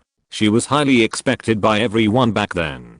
To what extent were the expectations placed on her? The leader at that time even joked that when the director of the National Security Bureau 19 retired, Jiang and Yu could take over. She was older than me back then, but she was one of the 6 captains general at that time. You know, at that time, the National Security Bureau 19 was not, like it is now, divided into 6 departments: National Security, Assault, Review, Supervision, Inspection, and Investigation. They were our predecessors at that time, a whole national security, and her position at that time was the director of the current 6 departments, the only director general. Kichudi's tone was a little complicated. She wanted to explain it clearly to GLUO, but it was difficult for her to explain it to him and make him realize how powerful Jiang and Yu was back then. GLUO, to put it bluntly, when Jiang and Yu left, her treatment was arranged according to that of a provincial governor. She was so powerful back then. GLUO hadn't paid much attention to Kichudi's explanation just now, but at this moment, he was really shocked. Is Jiang and Yu so powerful? No, this is not powerful. This is a level of legend. No, it's even more powerful than that. She is one of the pioneers of the 19th Bureau of the National Security Bureau, and one of the earliest evolutionists discovered in the country. Many of the current evolutionist systems were proposed by her. GLUO could have ignored it just now, but Kichudi's words really shocked him. The lazy woman who gnawed on pig's trotters, drank erguotao, and smoked cheap cigarettes was actually so powerful. Jiang and Yu is so powerful, then why is she now? She has retired. Kichudi rubbed her cheeks, as if telling GLUO these things was also a torment for her.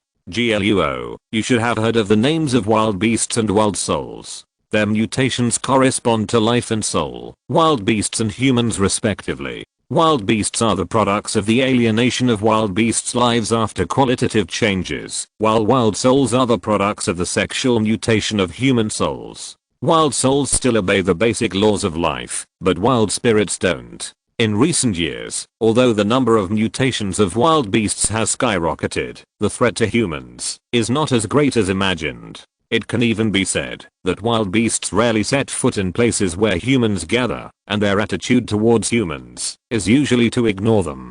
Kichudi picked up a branch on the ground and drew 2 circles with only slight intersections on the stone table in the pavilion to represent the conflict points between wild beasts and humans.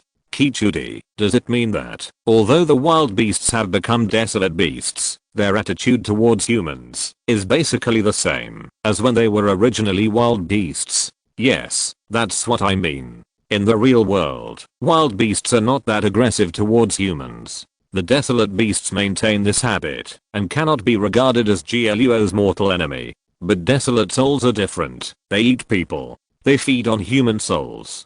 Kichudi drew 2 circles again, this time a large circle with a small circle inside. The relationship between the two is self-evident. According to our years of experience, a soul that can become a wild soul must have sufficient thinking ability. At least it can produce emotions such as love, hate, affection, and revenge. Having emotions is of course the basis.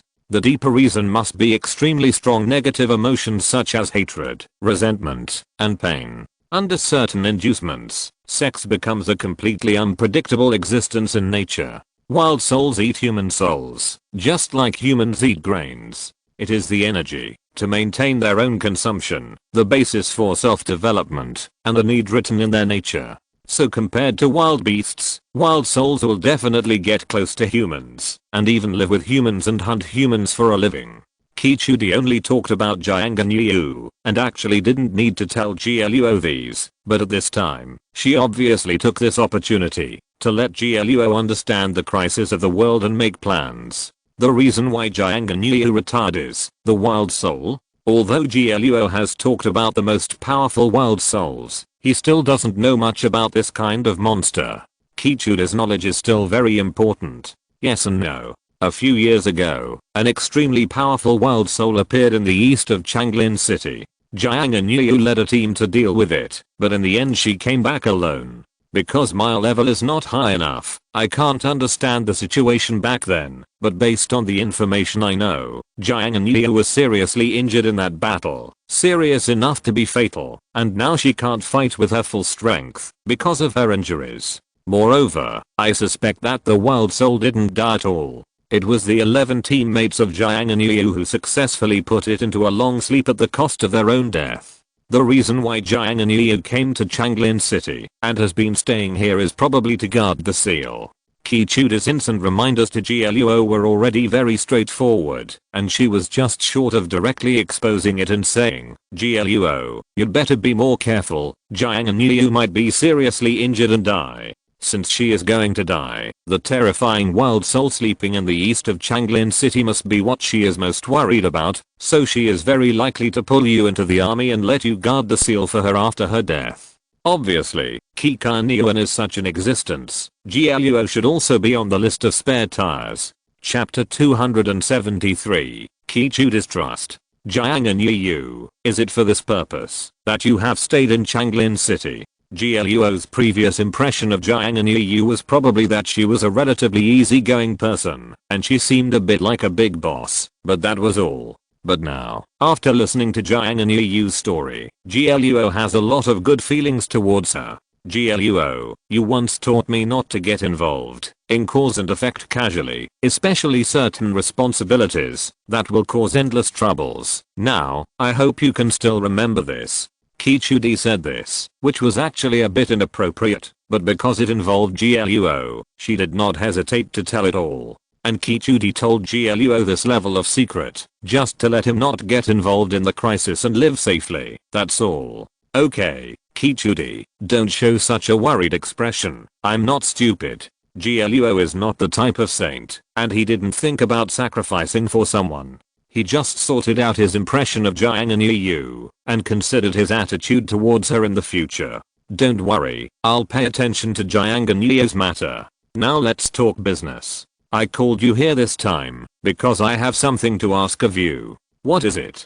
Tell me. Seeing that GLUO had listened to her words, Kichudi breathed a sigh of relief. She took a sip of the milk tea. Because of the delay just now, the milk tea had become a little cold and tasted worse.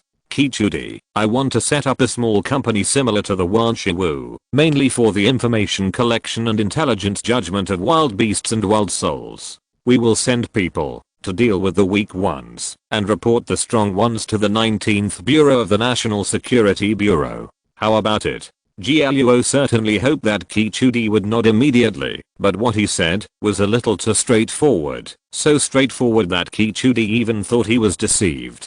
A company similar to the Wanshiwu? In partnership with others? No, I will be the sole proprietor and will give some shares to others. GLUO also reacted at this time that he was a little too impatient and did not explain the matter clearly. So, GLUO was no longer anxious. He slowed down his speech and told Kichudi about the formation and thinking of the whole idea so that she could understand the whole plan. GLUO, I understand. This kind of company is not uncommon now. Although some of them are pretending to be mysterious with strange signs, I think you don't plan to do that, right? Kichudi knew that GLUO wanted to win her support. If it was just a simple business behavior, Kichudi agreed without saying anything. However, GLUO's idea was almost like stealing the job of the 19th Bureau of the National Security Bureau. Of course, no one is willing to do this kind of thing related to monsters. If GLUO's organization can really provide information about dangerous wild souls and eliminate low-risk wild souls on the spot, then this is really great. Therefore, Kichudi is most worried about GLUO's real idea. If he really goes for money, then one day something big will happen, something that she can't cover or save. GLUO, tell me your true thoughts. If it's just for money, I don't believe you would go to such great lengths. Yes, it has nothing to do with money. It's because of the apostle. GLUO had already prepared a speech for Kichudi. Although he had to tell some secrets of his recent experiences, GLUO still told Kichudi everything he had experienced since entering the orphanage. The first apostle, an existence that can command the wild souls. It's just an apostle? Kichudi felt a little confused when she heard GLUO's words. GLUO didn't understand what the 6th gold rank meant yet, but Kichudi had seen it with her own eyes. It's no exaggeration to say that a 6th gold rank warrior is an army. There is no other way except to fight against a strong person of the same level or to die by force. Because the 6th gold rank is the strongest in this world. Fighting against an existence of this level is like fighting against a natural disaster. The more courage you muster, the more you can understand the limits of human beings. GLUO, are you sure that what you said is true? I can be sure, but I can't prove it. The reason I told you is that I hope that the National Security Bureau 19 will be prepared. Besides that, I don't want you to tell anyone about this. GLUO trusted Kichudi very much, but at the same time, he didn't trust anyone from the official side except Kichudi. GLUO would not tell anyone about this secret that would definitely snowball later. Okay, I will collect information on this alone, and I will contact you as soon as I have any results. Although Kichudi still had doubts in her heart, she trusted GLUO more than anyone else in the world. Therefore, Kichudi believed GLUO's words without hesitation, and was even willing to use her power for personal gain, and tell GLUO some information that ordinary people could not access. Then, thank you. After getting Kichudi's assurance, GLUO immediately breathed a sigh of relief. With Kichudi, the Buddha, looking after him, his future life would be much better. You're welcome GLUO. I'll stay in Changlin City for about an hour. Prepare the procedures for your company as soon as possible, and I'll help you push it forward. Kichudi made a money-saving gesture, indicating to GLUO that with her here, there was no need to spend those wronged money. Okay, I'll start preparing when I get back and try to get the company listed in the next 2 days. GLUO is a procrastinator. From making a good plan to officially contacting Kichudi, GLUO has wasted 2 or 3 days. Now, let alone getting the company listed, GLUO hasn't even decided where to put his office. The so-called crisis response group is all in GLUO's head now. Don't be so anxious, just get it ready within a week. When you open the business, I'll go over and cut the ribbon for you, which should save a lot of trouble. Okay, I'll leave it to you then. GLUO smiled with satisfaction. He picked up the cold milk tea and made a toast. Okay, just rely on me if you need me. Kichudi also picked up the cold milk tea and even took a big sip. The girl looked at the joy on GLUO's face and smiled with dimples on her cheeks. It's great. After so many years, he is still as clear as a teenager. In fact, GLUO in Kichudi's memory is the same as now. When he encounters something good, he will laugh without hiding. This also leads to the fact that he always loses more than he wins when playing poker with others. If possible, she really wants to go back to the past. Unfortunately, I can't go back. GLUO, I have something to do over there, so I'll leave first. Kichudi smiled and waved her hand, stood up in a hurry, turned around and walked out of the pavilion, and the moment she turned around, tears that she couldn't hold back burst out of her eyes. After all, she lost the him she once was. Chapter 274, Crisis Response Group. Alas, I want to buy osmanthus flowers and carry wine together, but it's not like the youth. GLUO watched Kichudi walk away and felt uncomfortable, as if something was stuck in his heart. Although he wanted to stop her and chat for a few more words, he couldn't say it after all. They have changed, everyone has changed. It is a change of growth and a growth of change. He used to be able to talk to her without worries, and even made a vow to be responsible for her entire life. But now, even without him, she is still doing well, even better than when he was there. She has protected millions of people in this city. Many people don't know her existence and don't understand why she exists. But anyone who knows her will understand that it is because she is carrying the burden that this city is still noisy. I'm over 25 and I should start a business. GLUO only remembered now that the new year has passed and he is 1 year older. Although he didn't see any changes in his appearance, he is completely different from his former self in terms of his state of mind. In the park, where birds were flying, GLUO took out his mobile phone, took a photo of the flower bed under the light and shadow, and then sent it to Tang Ruoxi. Not long after GLUO sent the message, Tang Ruoxi immediately called him. GLUO drank up the cold milk tea and answered the phone. Hello Tang Ruoxi, how are you doing it? GLUO, did Kichudi really agree? Of course, is there any problem if I take action? GLUO was timid in front of Kichudi, but when chatting with Tang Ruoxi, he was very powerful and boasted no less. Wow. Official cooperation with the 19th Bureau of the National Security Bureau, we are rich. Tang Ruoxi actually didn't know how much benefit this cooperation would bring, but she had read a lot of anime novels, and the collusion between officials and businessmen in them was all the same. Now she is doing it, it must be able to succeed. PSSST. What are you talking about getting rich? Are we doing this for money? We are doing this for the crisis of the end of the world, uniting our comrades as a collective. This is the purpose of our crisis response group.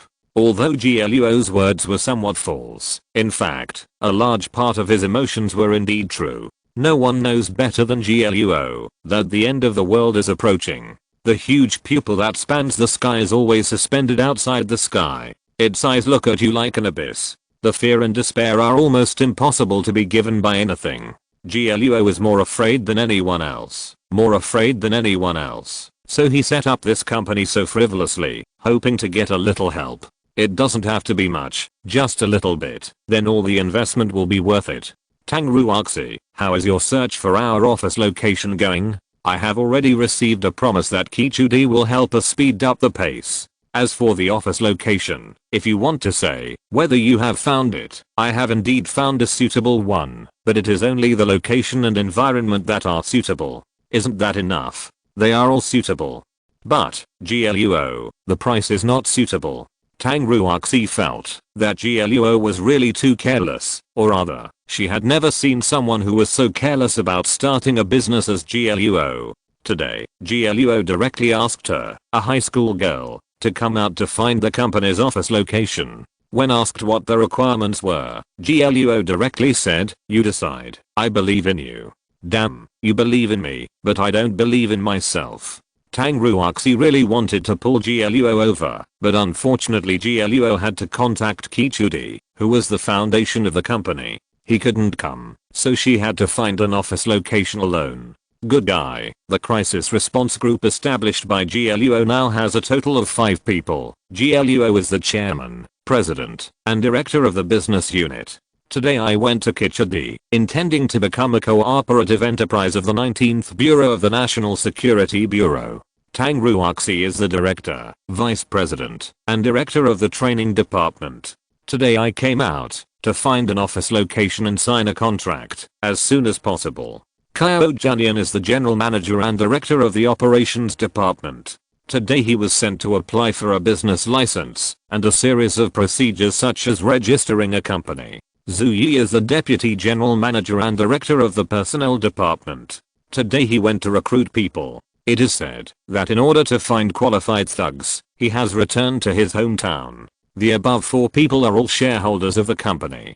Kyo Junyan and Zhu Yi each have 5%, Tang Ruoxi has 10%, and the remaining 80% belongs to GLUO. As for Yuan Wan, she is the only veteran without shares. She is the director of the finance department. She is currently a lone commander without anyone. Now GLUO arranges her to go back to the village with Zhu Yi.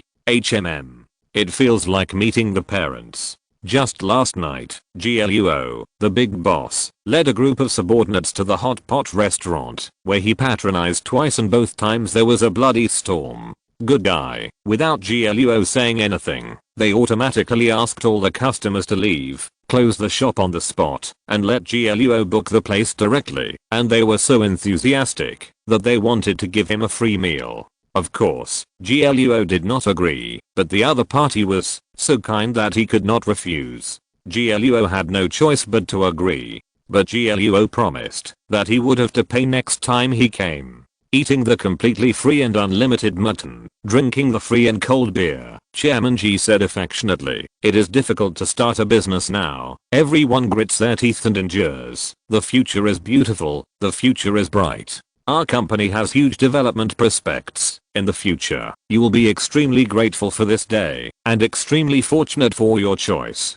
To be honest, but the 2 waiters standing outside the door thought that GLUO had gone to do pyramid selling. At that time, Tang Ruoxi went to the toilet and heard the waiters whispering that GLUO, a stingy boss who only treated a hot pot meal when starting a business, would have a strange company. Of course, Tang Ruoxi didn't say anything at that time because she was embarrassed, otherwise she would have excitedly told them that she thought so too. Fortunately, GLUO is a man who is not reliable in other aspects, but he is very reliable when it comes to spending money. 1 million has been received, and everyone's salary will be officially calculated from today. Well, the salary is quite high. There are 5 people, and each person has a monthly salary of 10,000. After careful calculation, if you save money, the company can support 20 months, which is a good place to spend money. Of course, during the meeting, the 3 veterans Zhu Yi, Kyo Junyan, and Yuan Wan hoped that GLUO could reduce the salary, and they were even willing to take half salary or a quarter of the salary. Everyone said affectionately that it is not easy to start a business in the early stage, and money should be used where it matters most. Now is not the time to enjoy, but later. As a result, everyone's opinions were rejected by GLUO. The reason is, our company's name doesn't sound very reliable. It is not certain whether it can survive for a year. Whether the business is successful or not is another matter, but we must get enough money. If it is still not profitable after a year, everyone can use the remaining money to travel and relax, and come back to announce the dissolution, and there is no need to deal with any doomsday crisis. Chapter 275. Zoizit. After listening to GLUO's explanation, no one else said anything, but Tang Ruoxi was quite impressed. The most important thing was to highlight sincerity. Don't waste time. If the business fails, give everyone enough high salary. If the business succeeds, everyone will take off together, and everyone will have a bright future. Anyway, no matter what, after that meal, everyone was very excited. With the tasks assigned by GLUO, they went out with great vigor. At first, Tang Ruoxi didn't find the problem, but after visiting several agencies, Tang Ruoxi finally reacted. Damn it, I'm a high school girl who came to rent a business building with a rent of 200,000 or 300,000 yuan a year, and I asked for a whole floor. People thought I was joking. I turned around and went through the motions. They were all fooling me. If Tang Ruoxi hadn't been wearing a mask, her whole face would have collapsed with anger. These agents really looked down on people. Some of them thought she was here to make people laugh, so they fooled her. What's more, some people thought she was a rich second generation, and that guy ripped her off to death, and didn't give any concessions on the price. Tang Ruoxi was so angry that she wanted to hit him several times. GLUO, come over here. I can't negotiate the price. They want 300,000 yuan a year for a whole floor, and they won't talk about it. What? They won't talk about it? GLUO understood what was going on almost instantly. The price of renting a whole floor of this kind of business building must be much lower, but Tang Ruoxi couldn't negotiate it. They must have underestimated her. Where are you? Send me the address and I'll be there right away. GLUO was also inflated now. With Kichudi backing him up, the company must be opened, otherwise it would be too screwed. Okay, I'll wait for you. Tang Ruoxi felt relieved when she heard GLUO coming over immediately. Although she was a very opinionated girl, she was only in the first year of high school after all. After the Chinese New Year, she would only be 17 years old. She couldn't handle such a big thing. With a relieved mood, Tang Ruoxi sent the address to GLUO, and after confirming the location, GLUO immediately planned to take a taxi there. However, what GLUO didn't expect was that as soon as he walked to the side of the road, a familiar off-road vehicle stopped in front of him. GLUO, why are you here? Kikaniuan? GLUO really didn't expect to meet Kikaniuan here. The girl was still wearing a school uniform, and it was obvious that she was going to class. But at this time, most of the morning classes had been taken, and she was still driving around the streets. She was definitely skipping school again. I set up a small company and plan to rent a venue. Isn't this going to take a look? Come on, I'll take you there.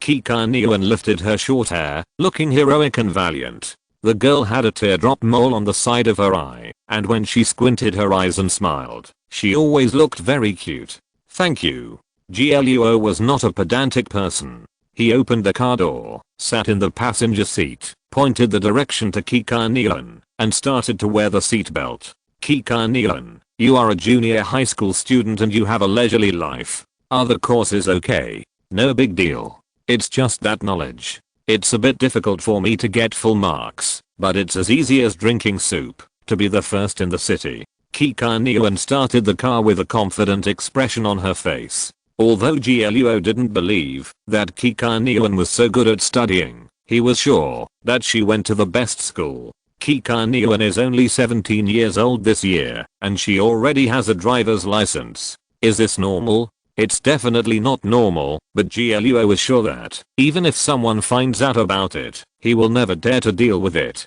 This society is like this. Kikaniuan goes to the best junior high school in Changlin City. Skipping classes is as easy as skipping morning exercises. What level of family must she be? GLUO was a little curious, but he didn't want to ask, and he didn't intend to know. Kikaniuan, why did you come from that direction, and what did you do? GLUO didn't quite believe that Kikaniuan would follow him, but he had to be on guard against such things, so GLUO pretended to ask casually. Kikaniuan didn't notice GLUO's thoughts. She reached out and poked the small doll decoration on the steering wheel. She seemed to be in a good mood. It's a small matter. It's Wang Jingsu's side. Doesn't he manage a whole night street? He said that someone was killed at the intersection some time ago. Since then, it has been haunted. He asked me to go and have a look. Haunted? Wild soul? GLUO has now officially bid farewell to materialism. Any soul that can reappear in the world has the potential to transform into a wild soul. Once a person can capture it with the naked eye, it is definitely a wild soul. Yes, a wild soul that is evolving. It is not a threat now. It can't even reach the bronze level eye. It can be said that it is in the metamorphosis stage. Although people can see it, they can't touch it. It can't touch people either. It can only scare them. Kika Niuan didn't mean to hide anything from GLUO. Whenever GLUO asked her about something, she would always explain it to GLUO in detail. Such an attitude made GLUO embarrassed. Did it go smoothly? No big deal. I thought it would be a big hassle. It was over in the early morning, but it was done in a few minutes. I ate something and took a nap. The teacher said there would be a test today, and I planned to attend a day of classes to have fun with the first place at that age, but I didn't expect to oversleep. When Kika Niuan said these words, her expression was obviously not versatile. She really didn't care about these things. It can even be said that getting the first place means as much to her as tying shoelaces. By the way, GLUO, you haven't seen it yet, right? Let me show you. Kika Niuan seemed to remember something interesting. She took out a black and purple gem from the truck bed and threw it to GLUO. What kind of gem is this? GLUO picked up the black and purple gem and looked at it in the sunlight. The gem looked translucent, but even in the sunlight, it still seemed to be half blocked by something and was very blurry. Zodiac, also known as Tanzanite. Kika Niuan had a look of successful prank on her face. GLUO was staring at the gem, but the girl's snicker made him feel goosebumps all over, so he put the gem down. Kika Niuan, what are you laughing at? Hahaha GLUO, you don't know yet, Zoizid can carry souls. The wild soul that I caught is in it. What? There is a ghost here. Although GLUO already knew the reason for the formation of the wild soul, it does not mean that he is not afraid, especially for a child like him who likes to fantasize since childhood and always stays away from ghost movies. Because the real horror is not the ghosts in ghost movies, but when people scare themselves with their fantasies in their spare time. Hahaha GLUO, your expression is too funny. It's okay. The wild soul is very weak. It can't hurt anyone at all. Even if you let it out, it will be at most an untouchable shadow. Even if it is placed under the sun, it will be directly burned by the scorching Sunday. End of this chapter. Thank you very much for reaching the end. Don't forget to like. Looking for more exclusive content and immediate access? Subscribe to our Patreon. Remember, every like, subscription, or donation encourages us to continue. Thanks to everyone. See you in the next video.